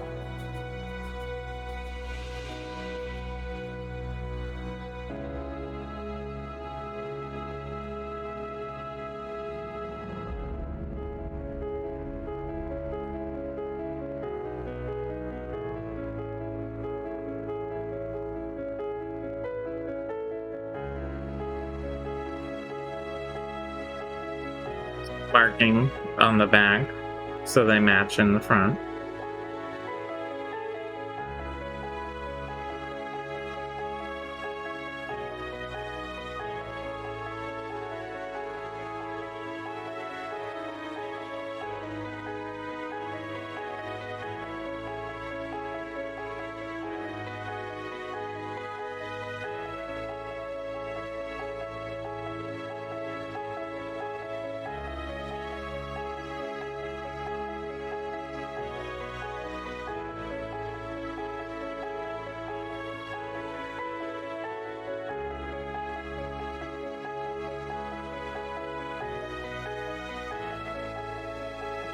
Let's choose some bricks over here. That one. That one. And that one.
Hey. Getting through these corners always takes a little while. There's a lot of corner to get through.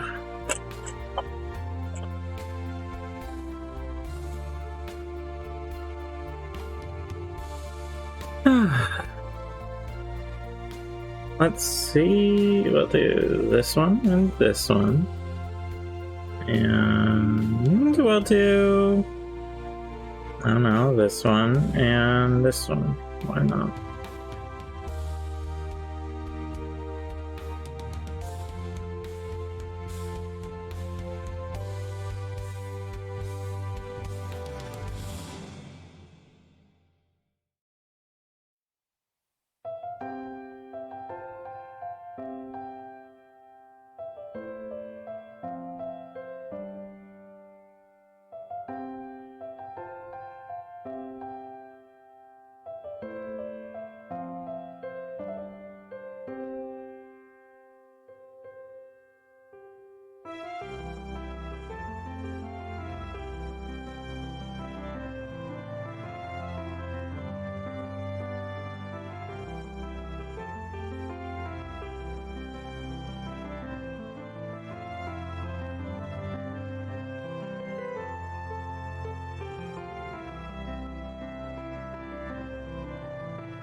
There is one side. Now on to the other.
Okay.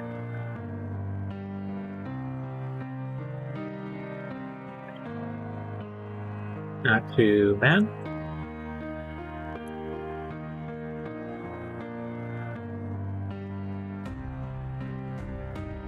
Halfway through the corners. It's gonna take a minute.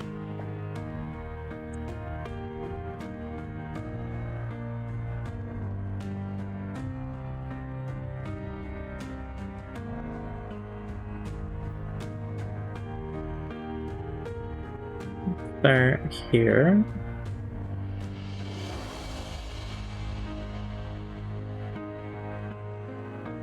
be two. Those two and this one here.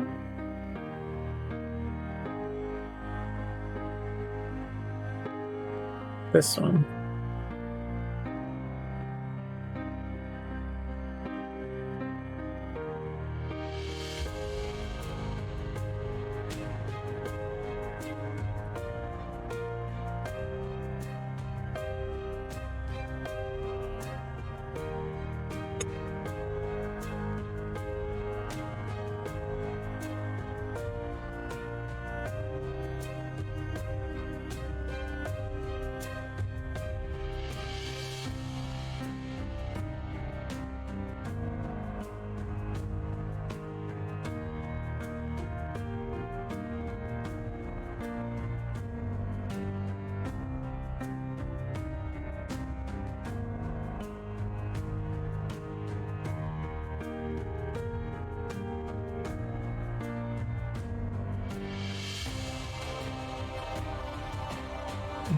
On this side, let's go with, I don't know, this brick and this brick, and, well, I guess this one. Just have to choose all these bricks at random.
Yeah.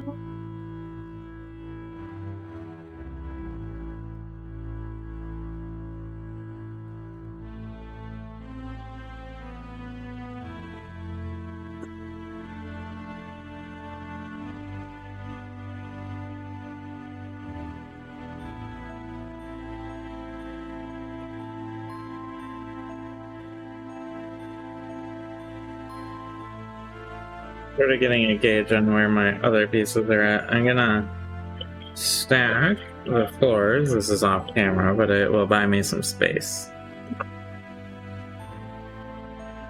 Okay, so let's see. Where do I want to go on this one? We'll go here and here and here and here and here. Do 5 bricks on this wall.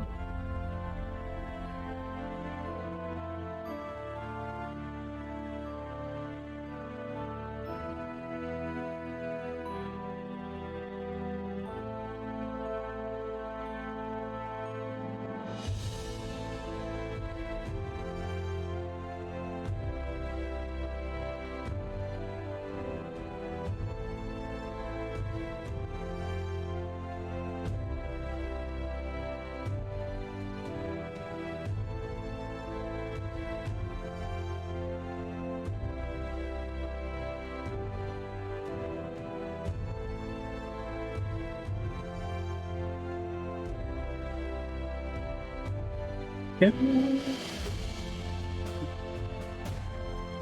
And here.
Right, there's half of it. We're only one more done corner after this. That's nice. After that, we'll just have single walls mostly. The other one that'll take some time are the pillars, actually. But for now, this one, this one, this one. Yeah, I'll just do 3 on this side.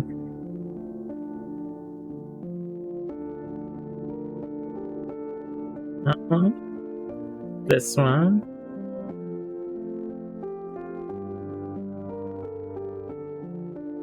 This one.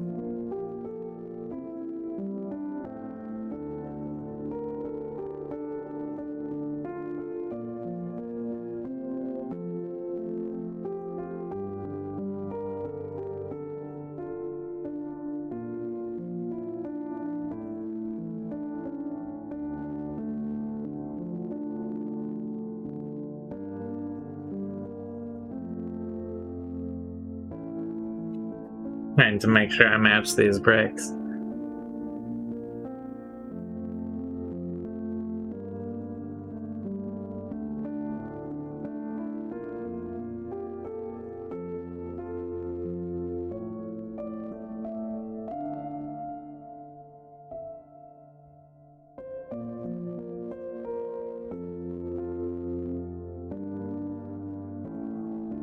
Yeah. Alright, there is another one. One more corner to do, and then I'm through the worst part of this dungeon.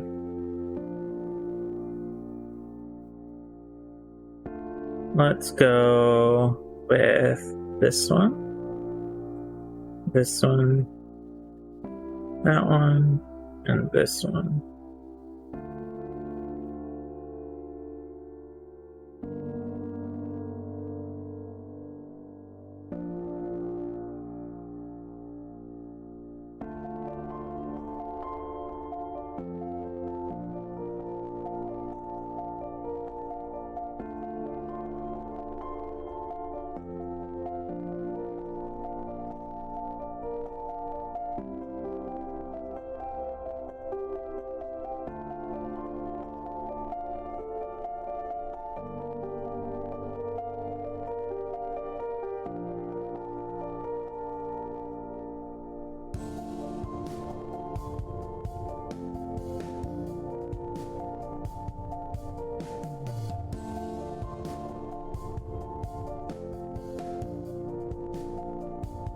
That one and that one.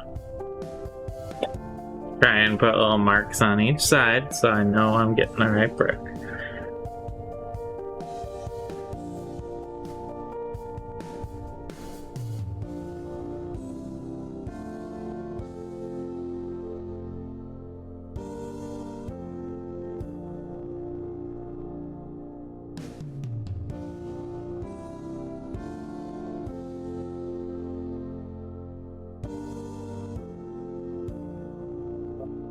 Almost missed it. How's your bricking going? Oh, it's going alright. I'm on my last corner. There's a lot of tiles. It's a big set. I'm gonna have to move back over. Just let me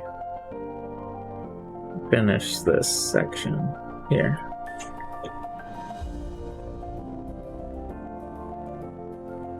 I moved a little more towards the center in order to be more center in the camera since I was alone. Mm-hmm. Alright, now I'm quickly switching back to the... Okay. I really need a button for that, but I don't have one right now. Mm-hmm. So I'm going to be painting all of the boundaries between all of these chains and the throne. So the bits and spaces and everything else. And then when I'm done with that, I'll go back and retouch it with the steel. Start. This is relatively easy to do.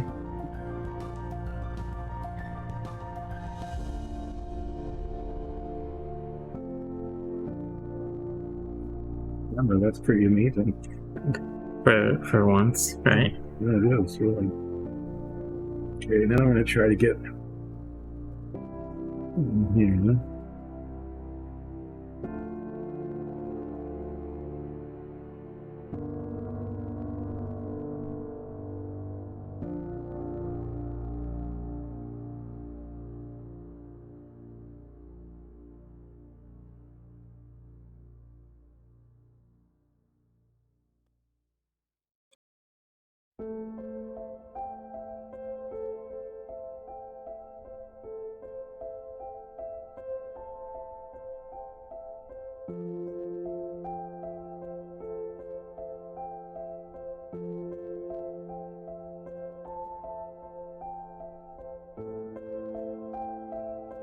Maybe it'll need some steel touch up there, but that's to be expected since this is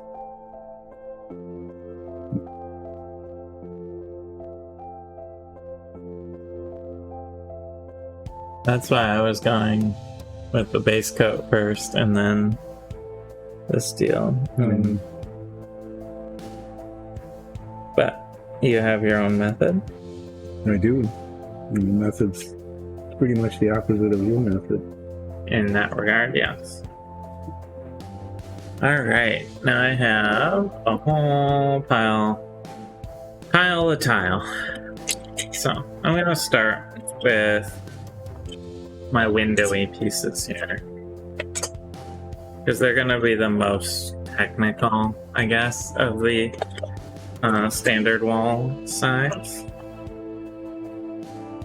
for these random bricks. So, how about this one, and this one, and that one, and then we'll do this one up here.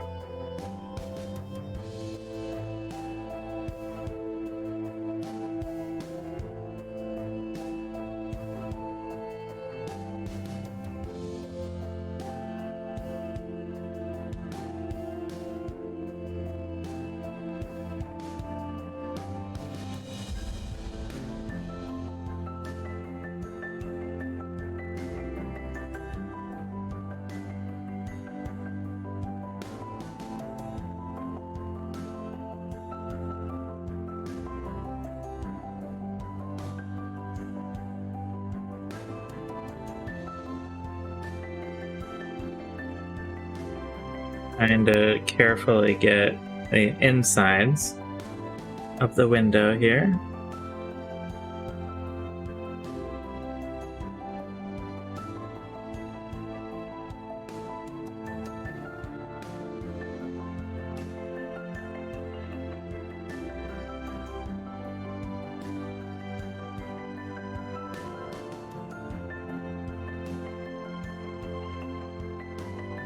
And you might not get to see this too terribly well because I have to hold it upside down.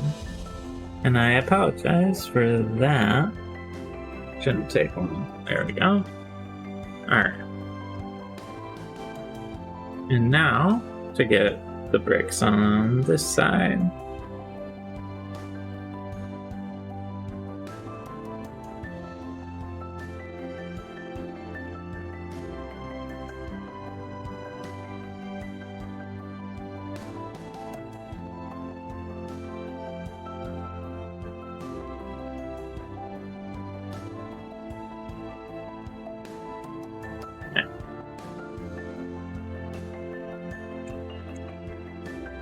I might hop up quick and use the restroom, if that's alright with you, now that you're back. Yep. So, I'm gonna close up my paint here. You want to just leave it on? Yeah, I shouldn't be too long. Yeah, and then I won't have to move over. Yeah. Because the solo is only on one side. So, alright, there we go. I'll be right back.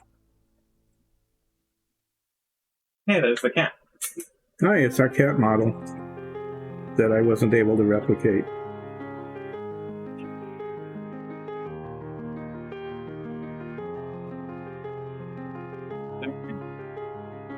Yep. That's what the tabby's supposed to look like, but doesn't.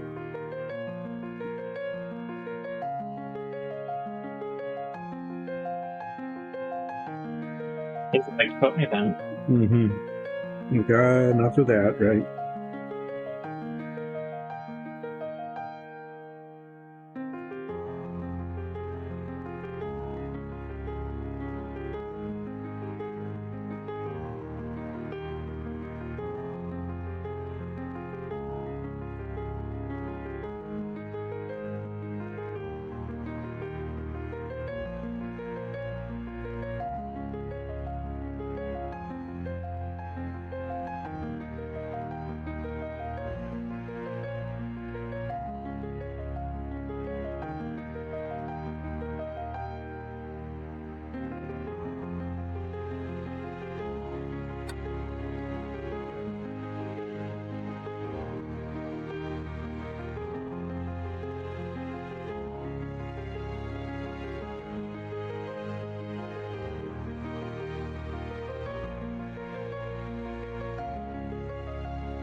And I'm just painting this ivory up to the chains.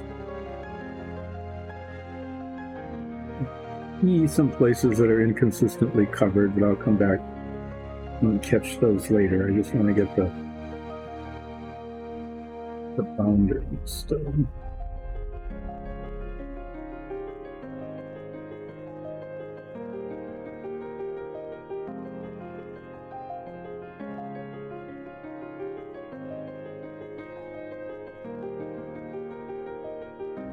Ivory will get an umber wash later,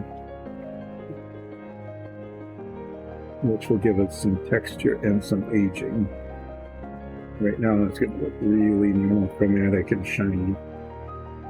Even though it's flat paint, it will just be so bright because it's a very light color.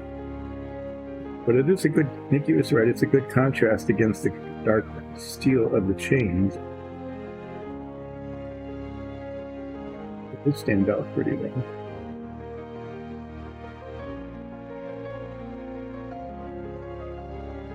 This part's here, that's going to be black. Okay, that there's a little ivory on it now.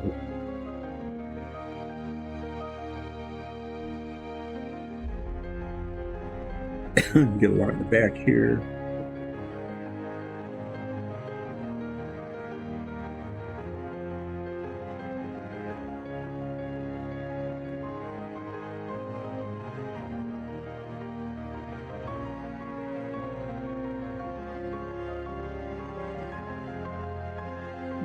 A little bit of an issue there. Some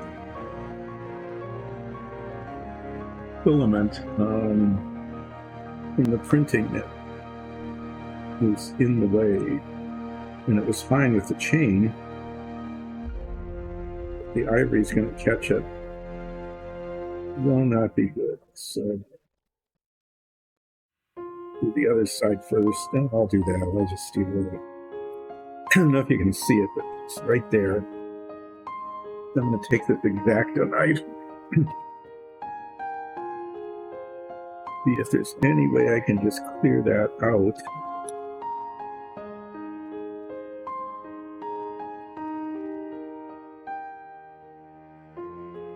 Paint up on that might we'll see.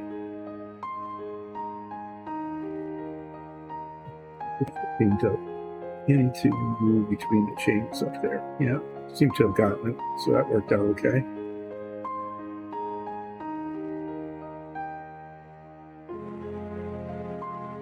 Top edge, and then turn the work around and then do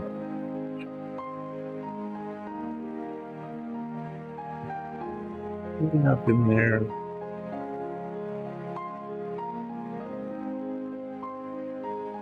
Chains. And then I'll need to touch that up a little bit with the steel. I'm doing it this way, even though I know the touch-up is going to happen, because coming back down with the steel is just going to be easier than touching up with the ivory if I did this steel chain later. Oh, that's good. Just managed to get the whole side of the brushing in set. At least when I do touch-up, I won't miss that spot.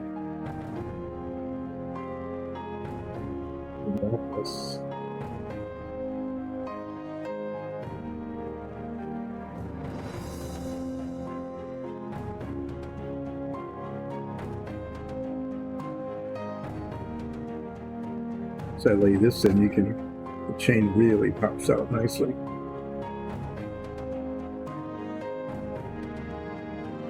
And we'll do the ivory up to about there. And this whole back is ivory. It's a large surface area. So I'm going to do that with a larger brush after I do all of the here.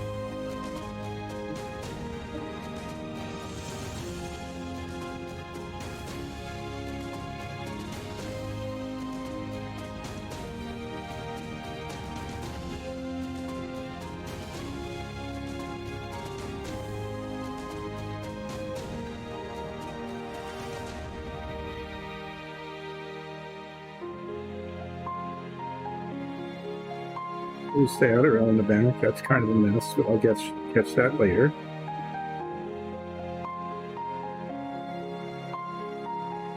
This got the sides. Do well anyway.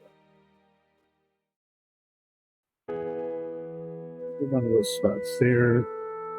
Yeah, this is coming along okay. This is a mess down here. These are tiny little zigzaggy things, and I know that I'll have to come back and do those later with the steel, but I want to get them now because they're really kind of hard to see. And by painting them the steel color, I know where they are, and I can kind of paint up to them.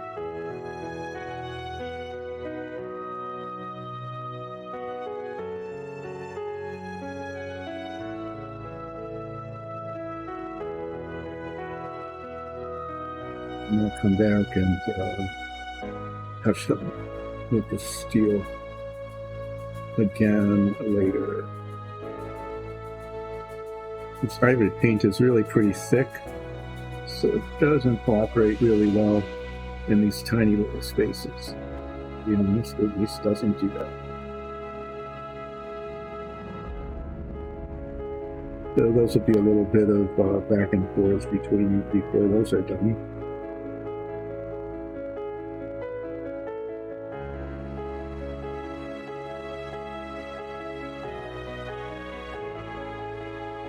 Like the last things that were painted on the last throne that we did, the test throne. So yeah, that looks pretty scabby, but we'll come back and touch it up.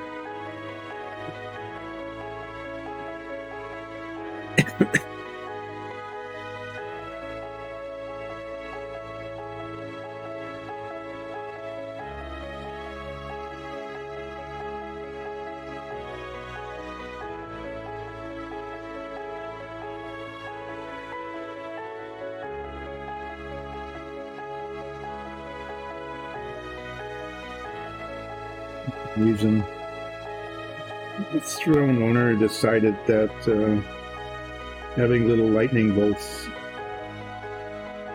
stick into their back while they're sitting there, it was a good idea. I'm not sure why. Doesn't seem to be like a very comfortable thing, but there it is.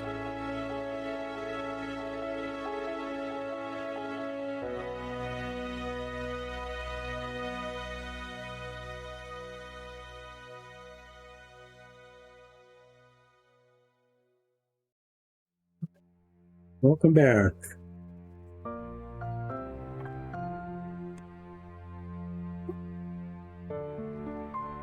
All right. So, I have all my corners done. That's nice. Mm-hmm. It always managing to touch things. Oh, nice. Always good. Mm-hmm.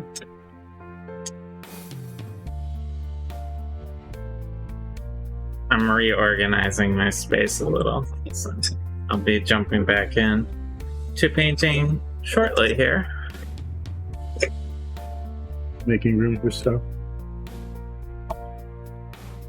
Alright, so I have one more of these windows to paint bricks on. Then I will probably do the large, whatchamacallit, door frame.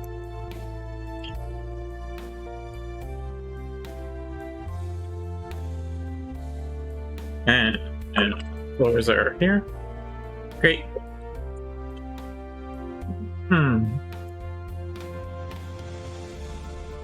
Like the throne is coming along nice and slow. Mm-hmm.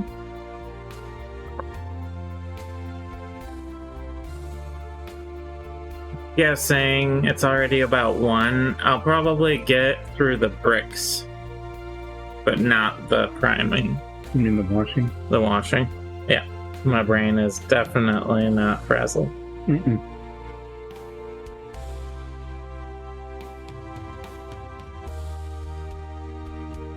Everything is working as intended. Definitely not frazzled. Definitely not. No.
What I think we might do at some point here is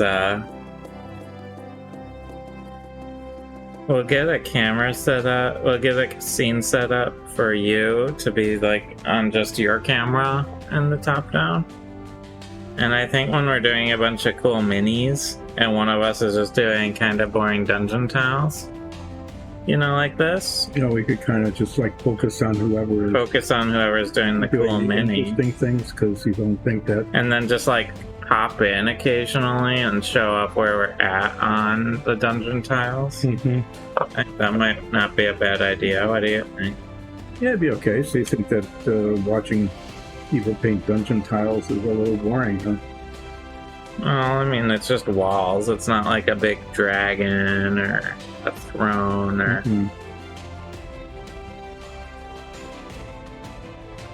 a badger. Right? Yep. Badger. Mushroom.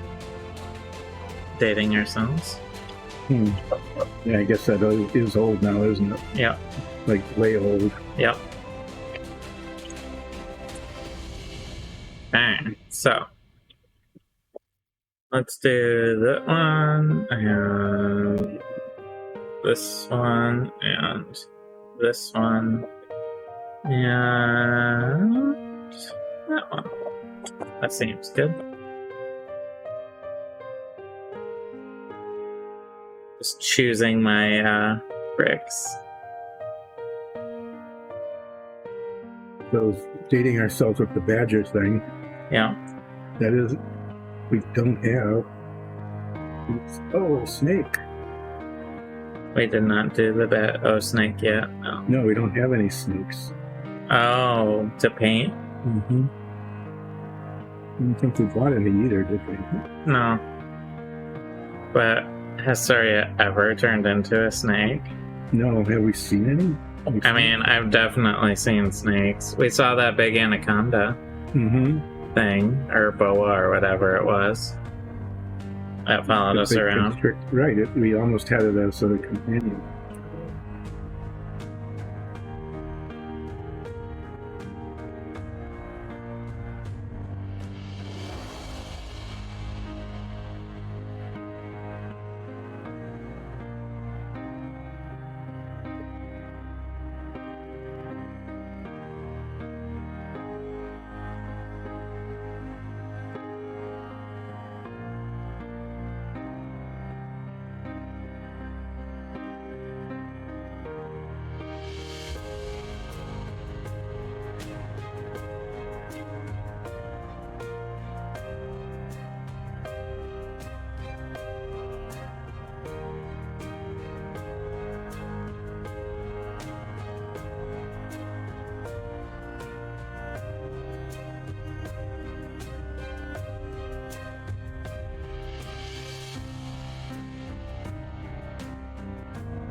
There we go.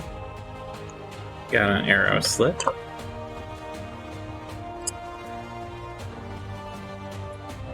Technically, we should have 3 more to do, but I only have the 2 here. I have someone sneakily bringing me coffee, apparently. That's nice of them. Sneaky coffee, huh? Sneaky coffee.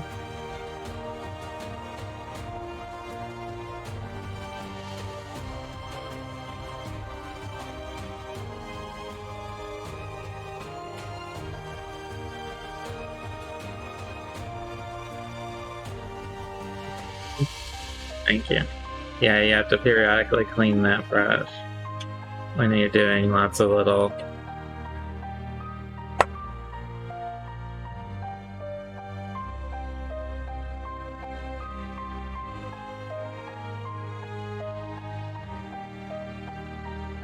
It ends up drying on the brush, and then you just get this ball of paint. And it goes places you don't want it to go at all.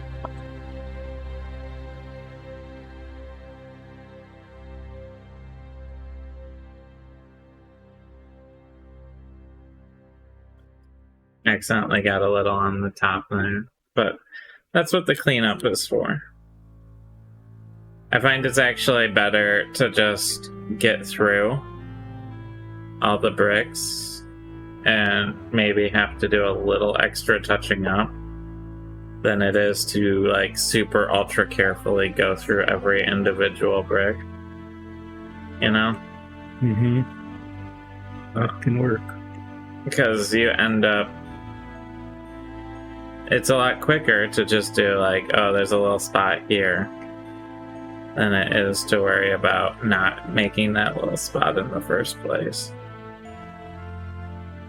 That's why I'm using more of a medium brush on these bricks here, rather than a really fine brush. You can get on with it. Exactly.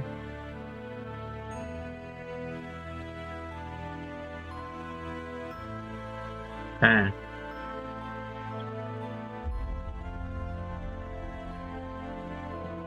Good.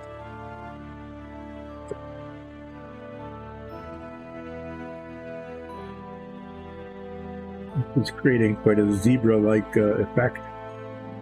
Right now, yeah. Yeah. As you fill it in. Yeah, it's very, very contrast heavy.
Okay, now I'm gonna do this door frame after I have some of this coffee.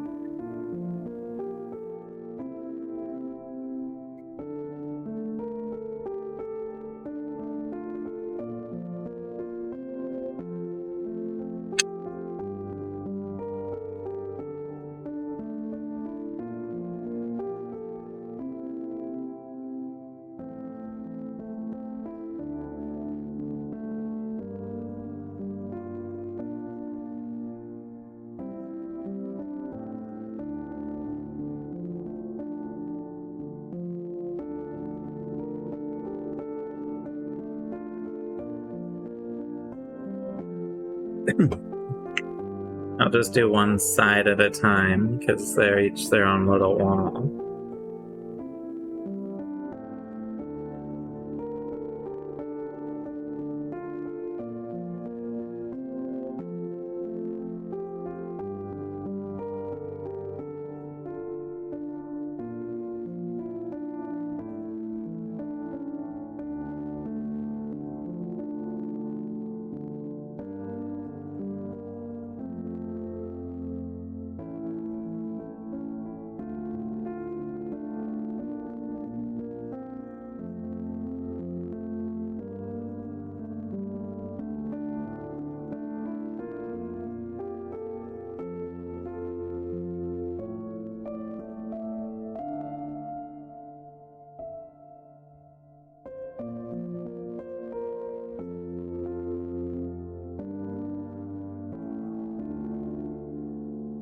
There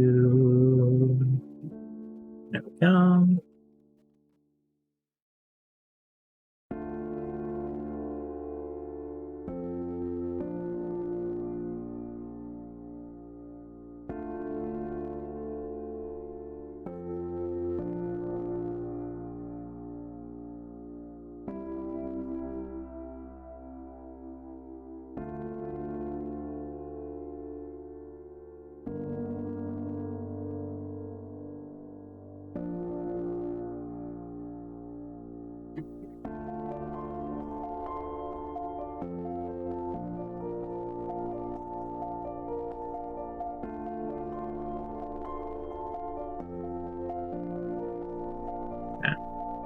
There we go.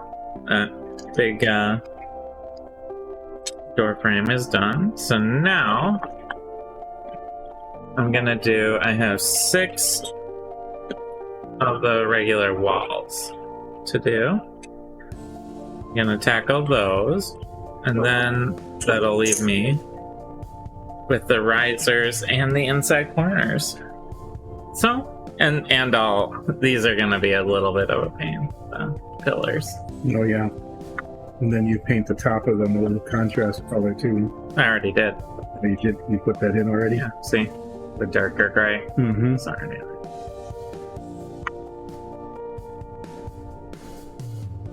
I'm gonna take a second and clean this brush off because it's getting a little clubby as well. You know.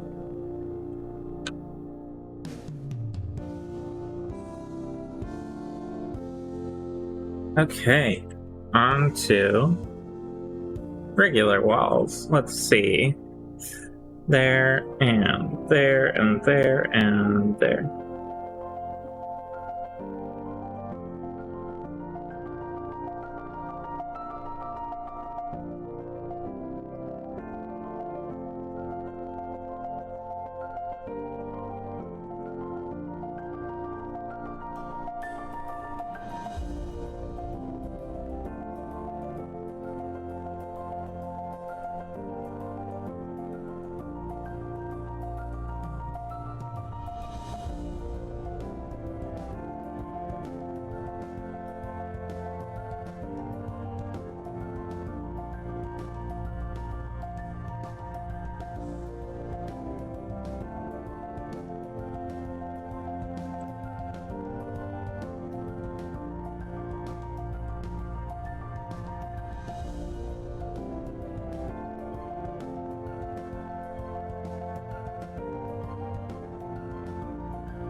So realizing I have paint all over my fingers.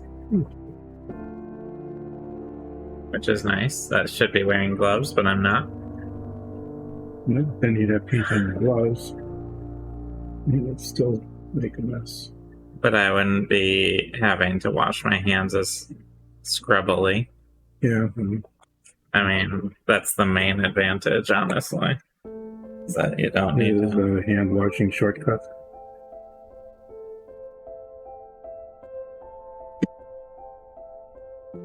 And then you don't run the risk of acrylic paint getting in your mouth if you're eating potato chips or something and getting you sick and suffering long-term health effects. All that stuff. There's a lot of advantages to wearing a glove. And because I went off, and I was just came back and jumped right in, I didn't do it. So now I have to deal with that. And give my hands a very good washing.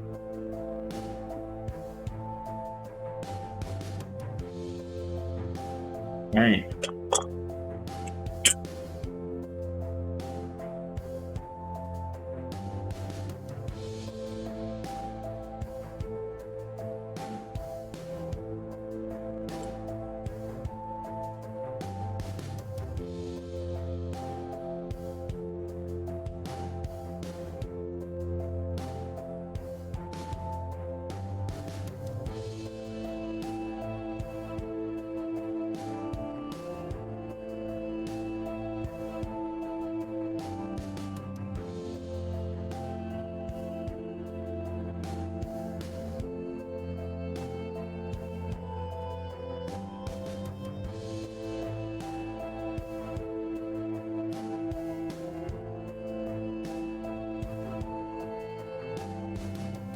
For some reason, this same exact spot on the side is always still wet and getting dark gray paint on my hand. I don't know why.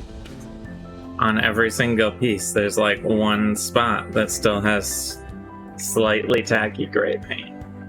It's weird. Must be the way I painted them.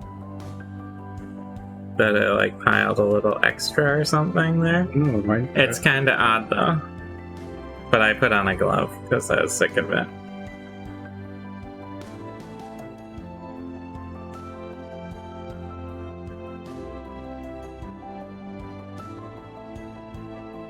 How is the throne coming?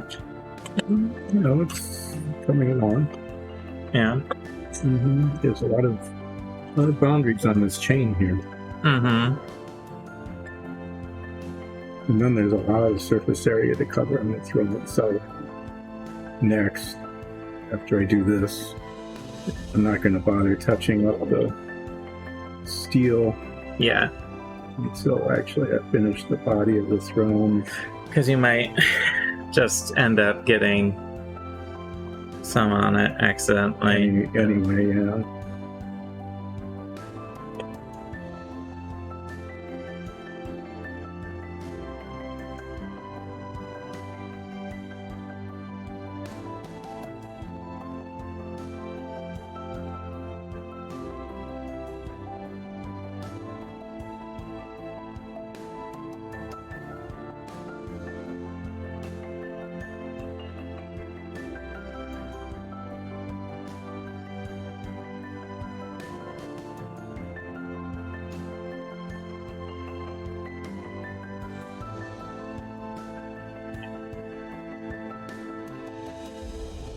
There's like so many little steps involved at getting these dungeon tiles done, but it's a pretty straightforward procedure of getting base coat on. Ultimately, it's just get base coat on, clean up, wash. Right? Mm-hmm. But, you know, doing like, this is part of the base coat, what I'm doing here, for example, in that process. Getting it all ready for that big final wash, which actually doesn't take very long, but... No, there's just a lot of surface area.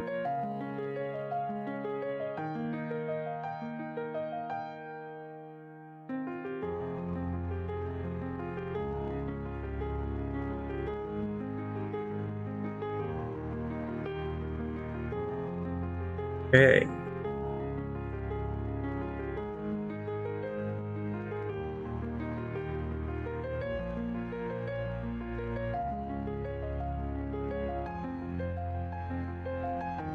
But, yeah.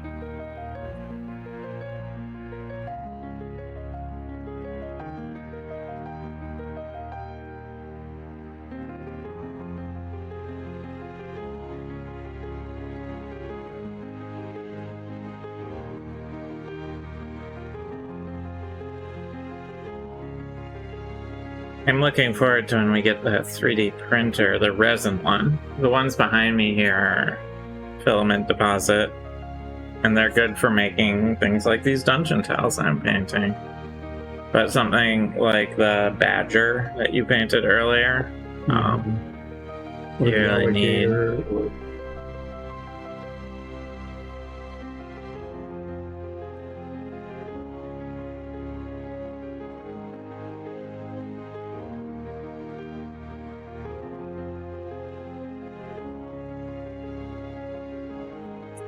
You really need a resin printer.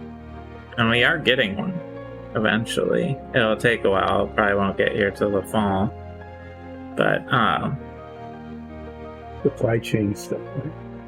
what? It just came out, so it was like a pre-order. It's a pre-order for a brand new model. So it doesn't ship until closer to fall. That's the main reason there's a delay. But once we get that, we'll be able to make all sorts of fun, weird humanoids and things like that, yeah. Weird humanoids. Big old monsters like dragons and stuff.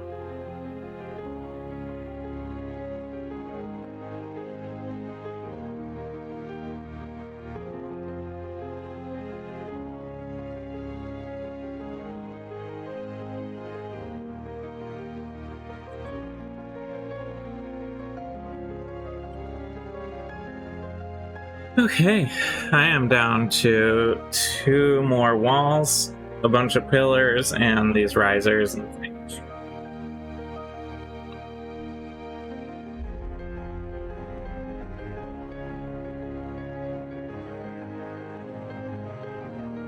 And down to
I'm looking forward to getting through all these bricks.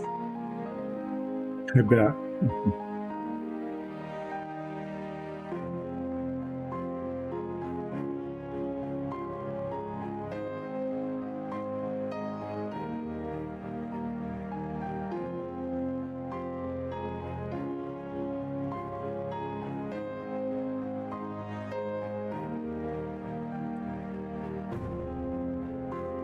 Okay, well, I more or less have the edges of the chains done now. You know, there's a lot of touch-up to be doing there. But this ivory isn't like the most uniform. It doesn't need 2 coats everywhere, but 1 coat. Well, it's also theoretically like a stone or something in that vein, so it shouldn't necessarily need to be uniform. Yeah. Either. Anyway, I got that done, and I'm going to actually get out a bigger brush now. And probably a lot more ivory paint, obviously, because there's a lot of surface area that's still black that needs to be covered. Then what I'll do, if there's still time, it probably will be, is to paint the black part here, and then paint the green gem, and then do the steel touch-up. That's kind of the last thing. So, yeah, this should uses up all the ivory that's left in the cup, just like 1 dab of the brush.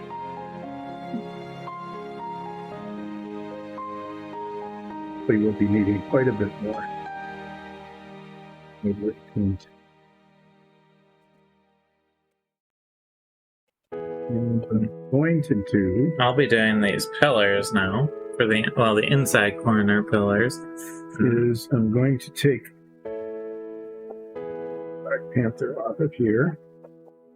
Yeah, the wash turned out pretty well on there. It looks okay. And I'm going to put the throne on here because I need to paint like everything. So I'll hold it.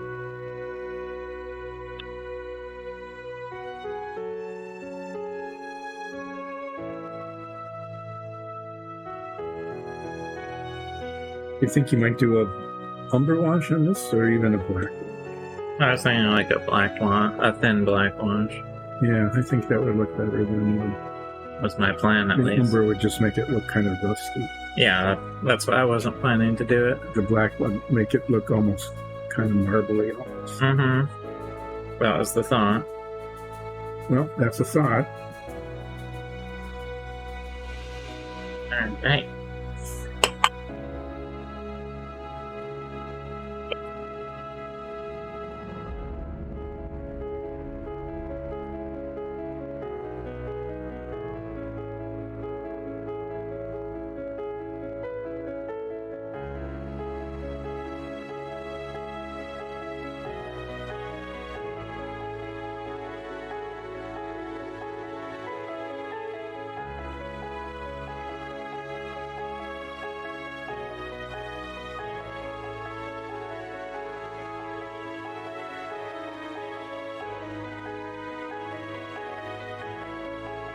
I'm definitely gonna have a fair amount of cleanup to do, but I should be able to get that done today. I very carefully did that with the small brush, so I wouldn't do that with the big brush. And I did it anyway. Nice. What I was saying is, I have a fair amount of cleanup to do, I think, here, but that actually shouldn't take too terribly long. Alright, so these can be a little tricky because I want to get some brown stone mixed in to these risers and stuff, and I don't want to have to repaint everything.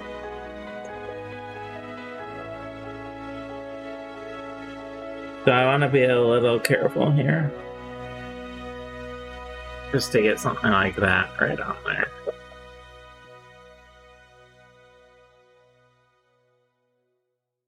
You got a big splotch on your chain. Oh, yeah. And I'm not going to have to repaint the entire chain, but, you know, pretty much all of it. But not all of it, just pretty much of it. I would make a quip about why my system's superior, because I would have painted all that in before painting the chain on, but I won't. Don't do that.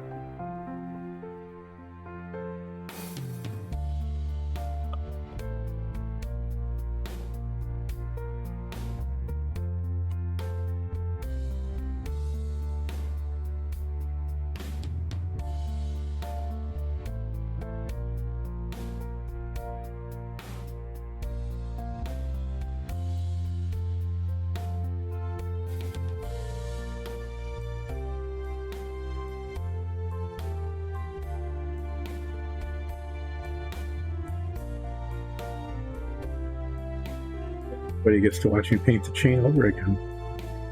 Yeah, bonus content, right? Yep.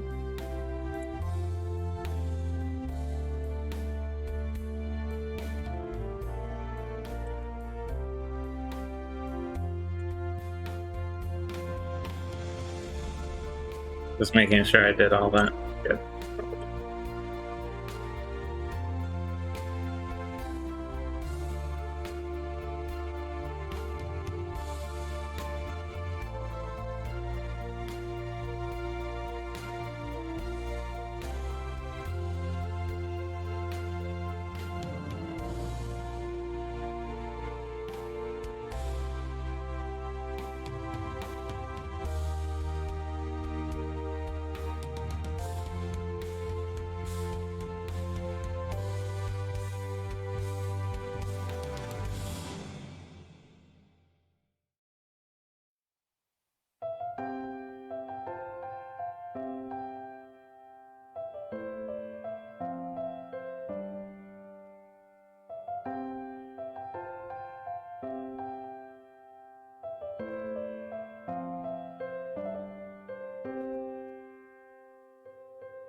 I'm off screen. I wasn't monitoring you, sorry. I was off screen.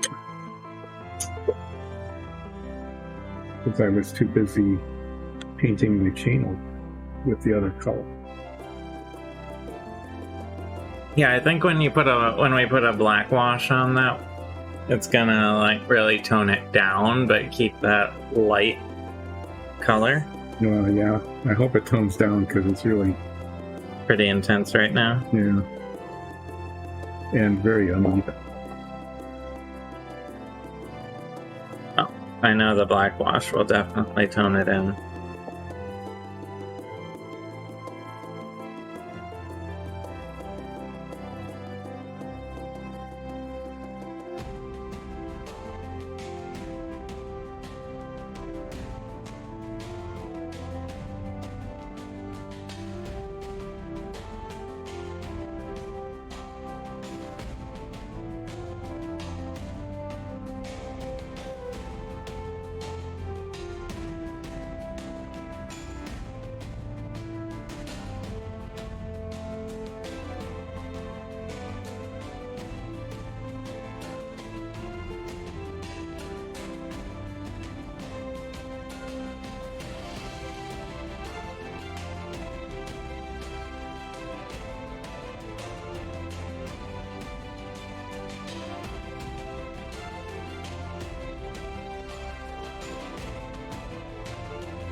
camera. Yeah, I know. It's a little intense right now. It's confusing the white balance. Mm-hmm. But I promise when it's washed, it'll look good. Okay, as long as you promise.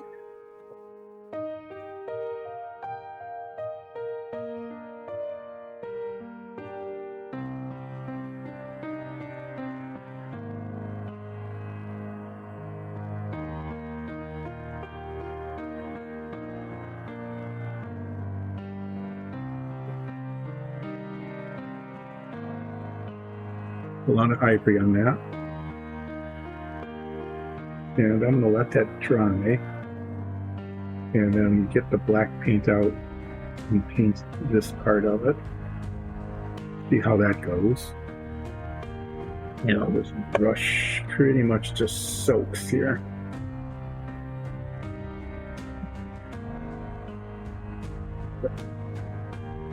Some water in here.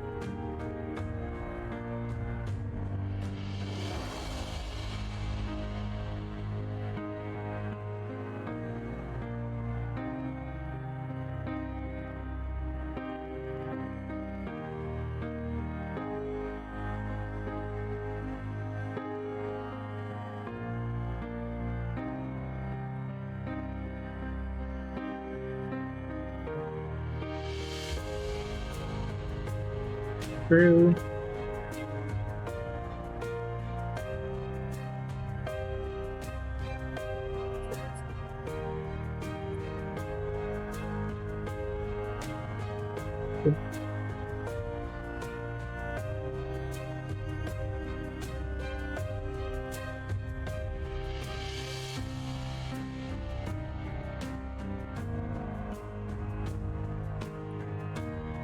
Do this more or less on camera. More or less.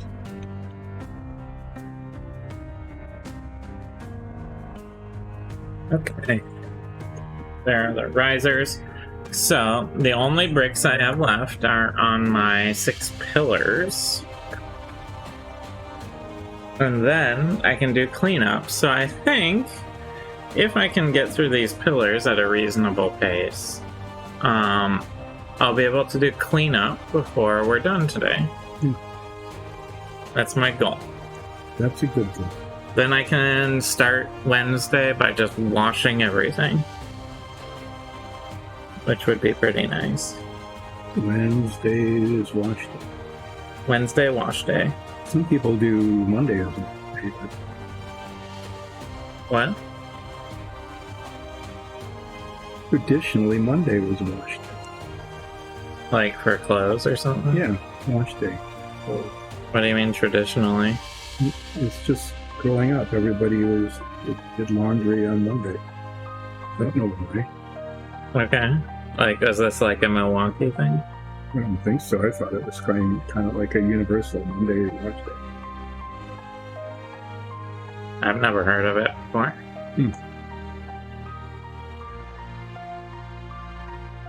Usually for me, wash day is when I need my clothes to be clean.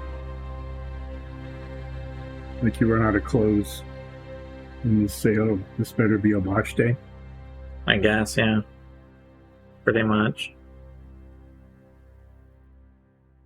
Or, hey, I have time today. I guess I'll actually get around to doing the laundry. That happens too. I never had a designated day for laundry. It used to be a big deal. Well, was it back when you had to go to a laundromat? You didn't have, like, the prevalence of in-home washing machines weren't really... No. It was that there weren't any dryers, so it took like 2 people to do all the laundry for a household.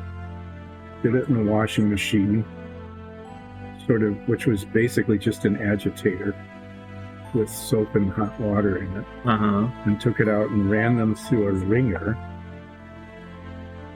get most of the water out, and then hung them out to dry on a clothesline. Hopefully it was not raining that day. On Monday. Mm-hmm. And then brought them all in and folded them. I mean, it was really a very intense kind of a lot of labor to make that happen.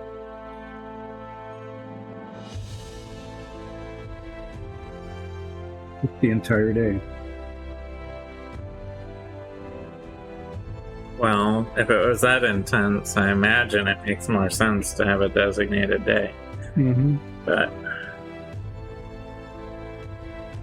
modern technology has made it a little easier. Right? A lot easier, yeah.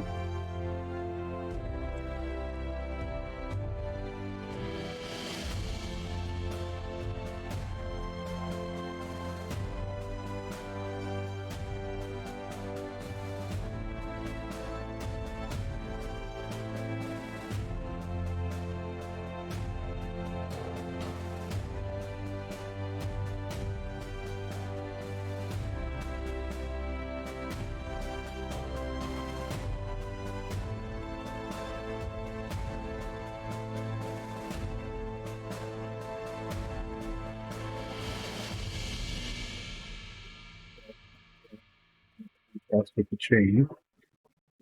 That's it.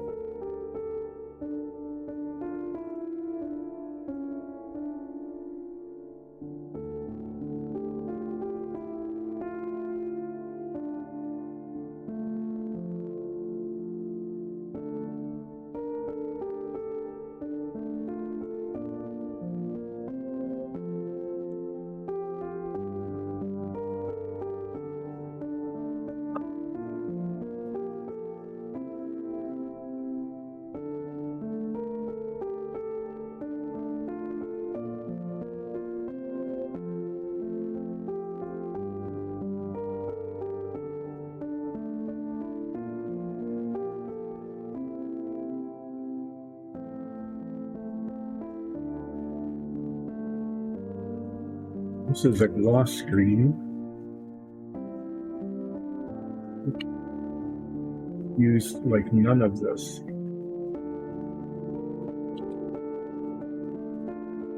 And this inset here is going to be a gloss screen jewel-like stuff. Alright.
Oh, now I'm going to get this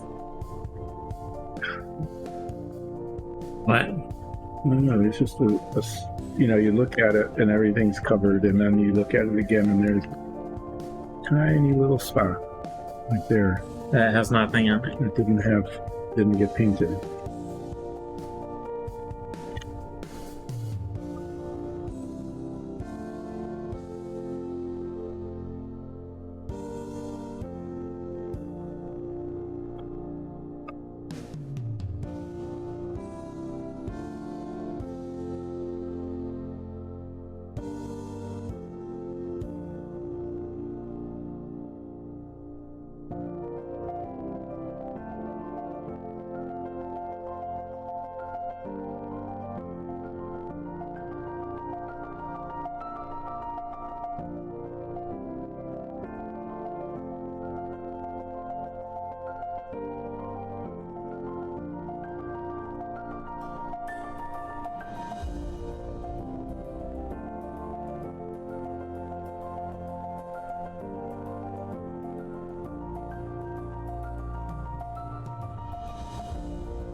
Tickling my face.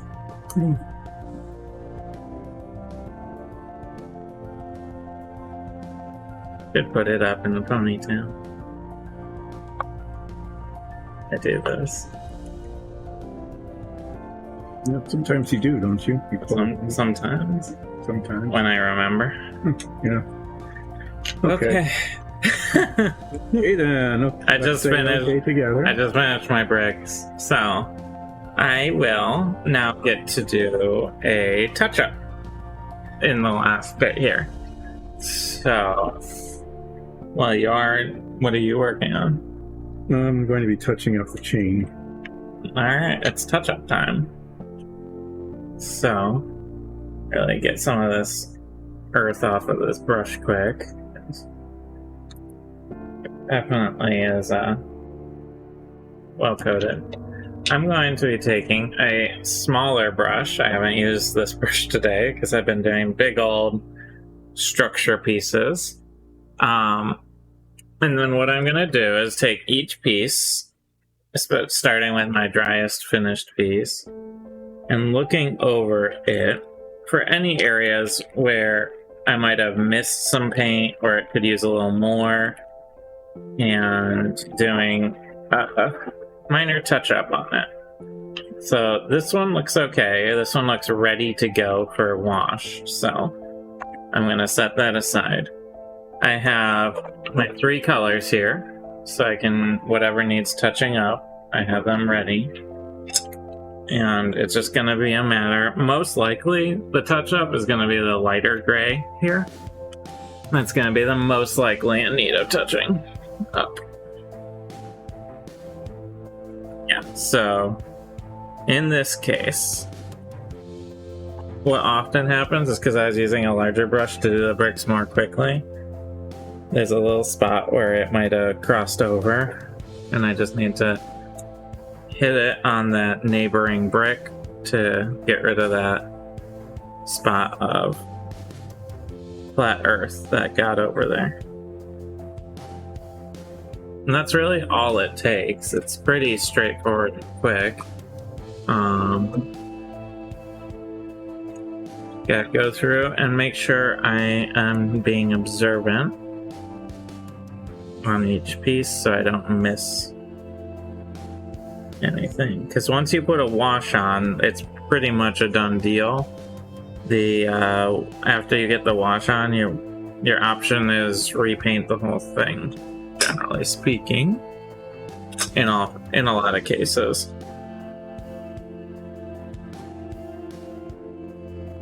So I really like to try and make sure everything is as it should be before I do that.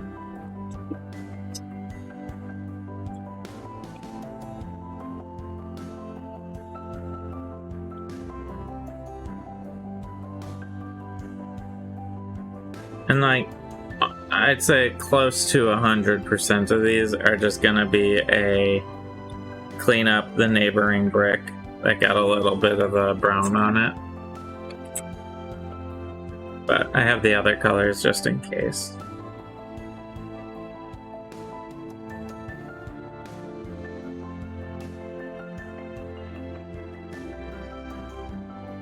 And if some of the brown got down in the cracks, that isn't really a concern, because that almost all of these cracks will be filled in by the wash later on. So I don't need to be particularly worried about those.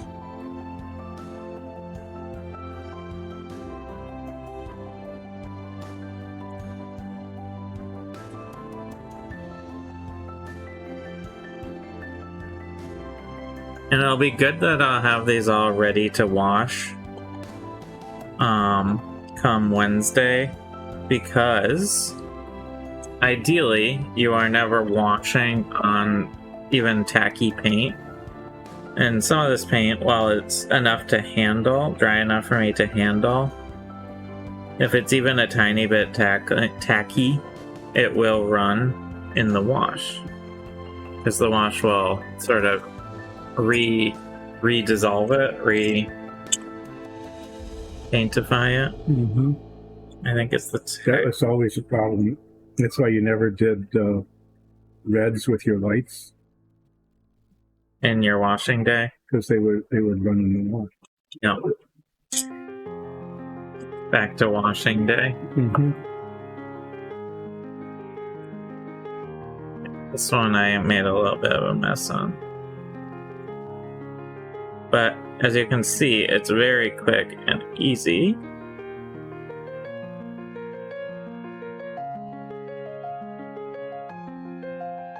Clean up.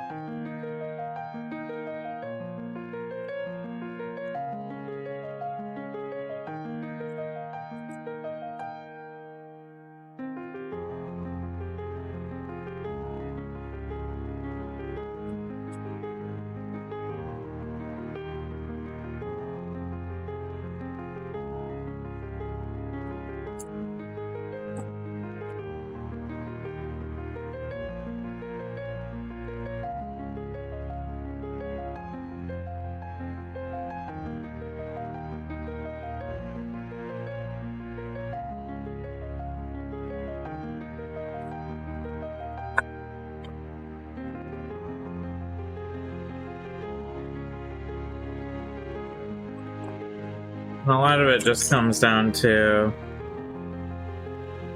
really focusing and making sure you notice it.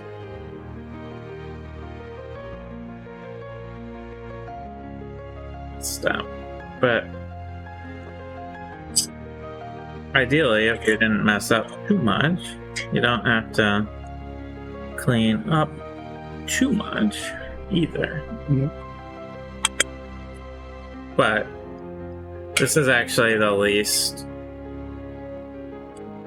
taxing part of the whole paint project, so I don't really mind having the occasional spot to clean up if it means I can get through the other parts more quickly.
Sometimes you have to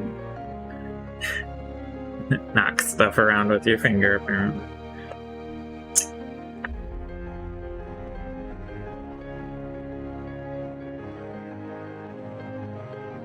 So this one has a tiny spot on the dark gray that I need to fix, so I'm going to set that aside and finish going through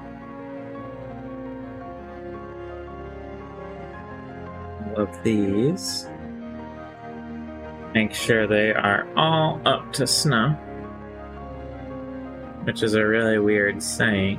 Yeah, it's weird. Why would you say that? I don't know. Is it like saying, like, does it pass the smell test? Is that what it? I'm really not sure why it's up to snuff. I mean, I'm not sure why anyone would say that. It's kind of a weird thing. Because isn't snuff like tobacco product or something? Basically tobacco dust that you Snort? Snort. Which is really weird. But Yep.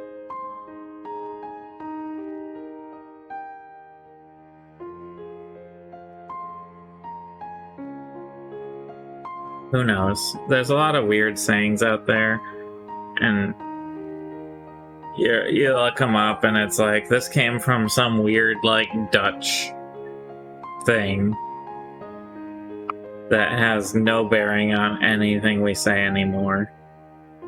You know? Mm-hmm. But it's what they say. So, since I'm going to be switching to the dark gray now, I'm going to also take this opportunity to check all my floor tiles that I did before. These just are pretty straightforward and simple, but you never know. Maybe I missed something.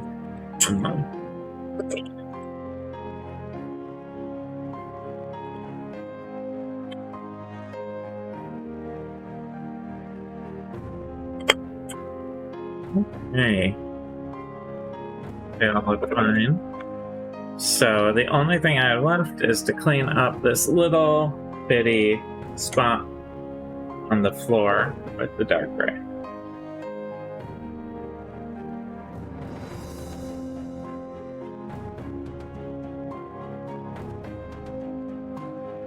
Who 128? You'd say things are off the trolley? Is that an actual saying, or did you make that up? No one says that. One says I'd it. say off the tracks. Off the trolley. Trolleys are on tracks. Yeah. Whatever. You're like, it's not worth fighting. This isn't worth. Okay, so I have a whole bunch of stuff done. What should the door frame be? I never actually painted the door frame in. No. Maybe I'll do flat brown. Yeah, I mean, brown is okay for this, isn't it? Should be For fine. its own room. It's a saying that Who 128 says, therefore it's a saying. Well, it is a saying. Someone said it. Mm-hmm. So by definition. So, I'm gonna finish up here, hopefully by not making a huge mess. But I'm gonna take the flat brown and get the frame, the door frame here, put in. And I actually am realizing I don't have a lintel primed for this. I must have missed that when I was doing all the priming. We don't have hot pink yet, Who 128. Oh boy, this is mostly empty and very gummy. No, don't use it.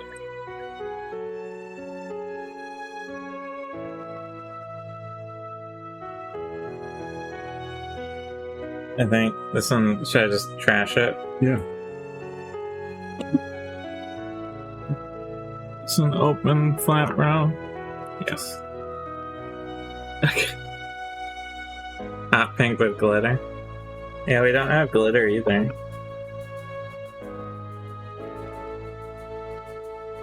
We're grossly undersupplied for what public demand is, apparently.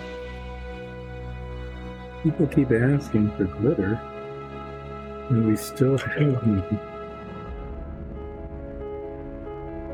So, for the sake of not having to do extra, I'm using a small brush to paint in the door frame.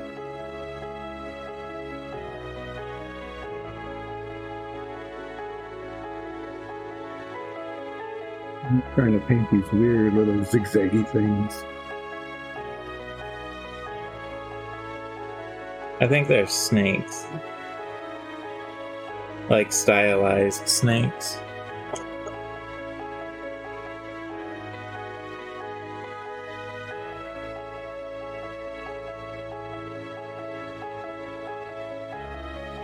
You know, they're sort of like this, like, Staff of Hermes style thing. Yeah, I guess kind of, yeah. You just don't like my opinion. Or something. No, I just don't like the zigzag. Oh, you don't like the zigzags?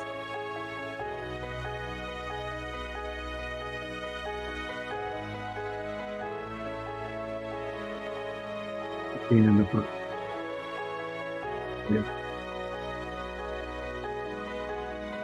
If there's snakes, then it'd be a pain in the cloaca. Mm-hmm. But they can.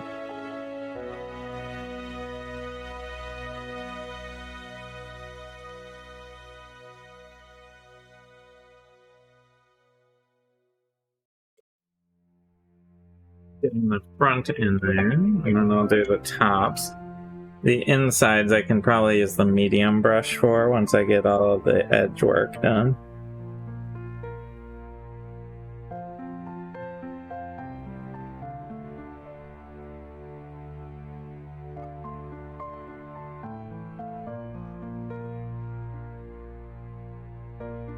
The 128 is very upset we don't have pink with glitter. Yeah, well.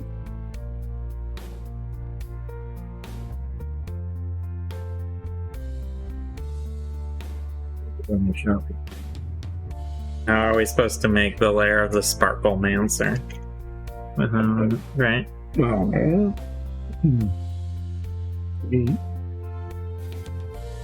even know where that is yet. We don't know what is.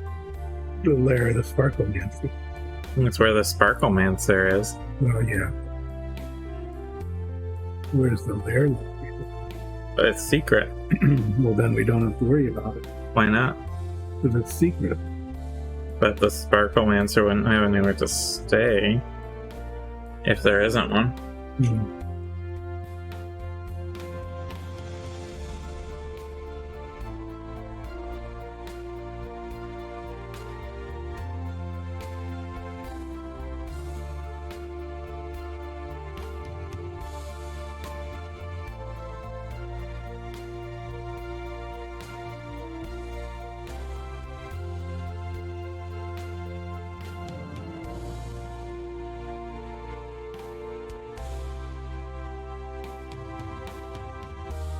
So how much do we care about the comfort of the Sparkle? A lot? Right. Why? Do you just like making people uncomfortable? No. Okay, then that's why. It doesn't like we're making them. By not making their lair, they are uncomfortable. Mm. And we're responsible for making the lair. It's like the Oogie Boogie place, right? There's nothing like that. Maybe. I don't know. I've never been. Because we haven't made it.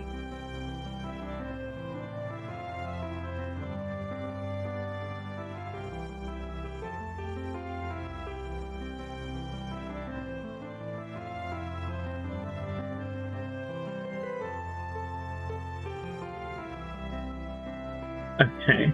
Now I just need to fill in the insides of the door frame now that I have the edges painted in. So I'm going to use my medium brush for that so I don't have to take forever to do so.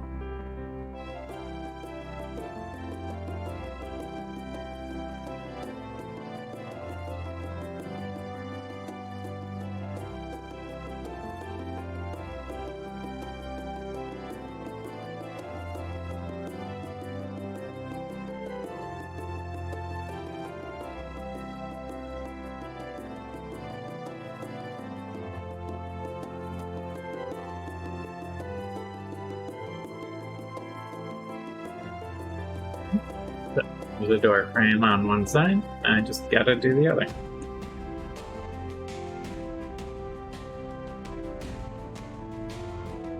Make sure I get down in this corner. That's where it's easiest to miss.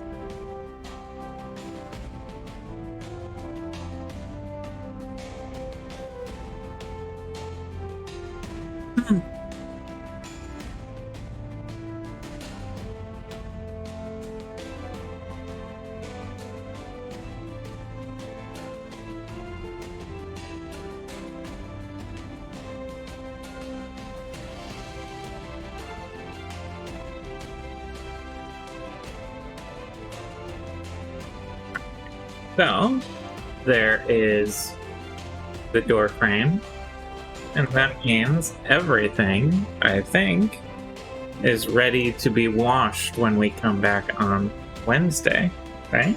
Yep. So, just clean off my brushes quick.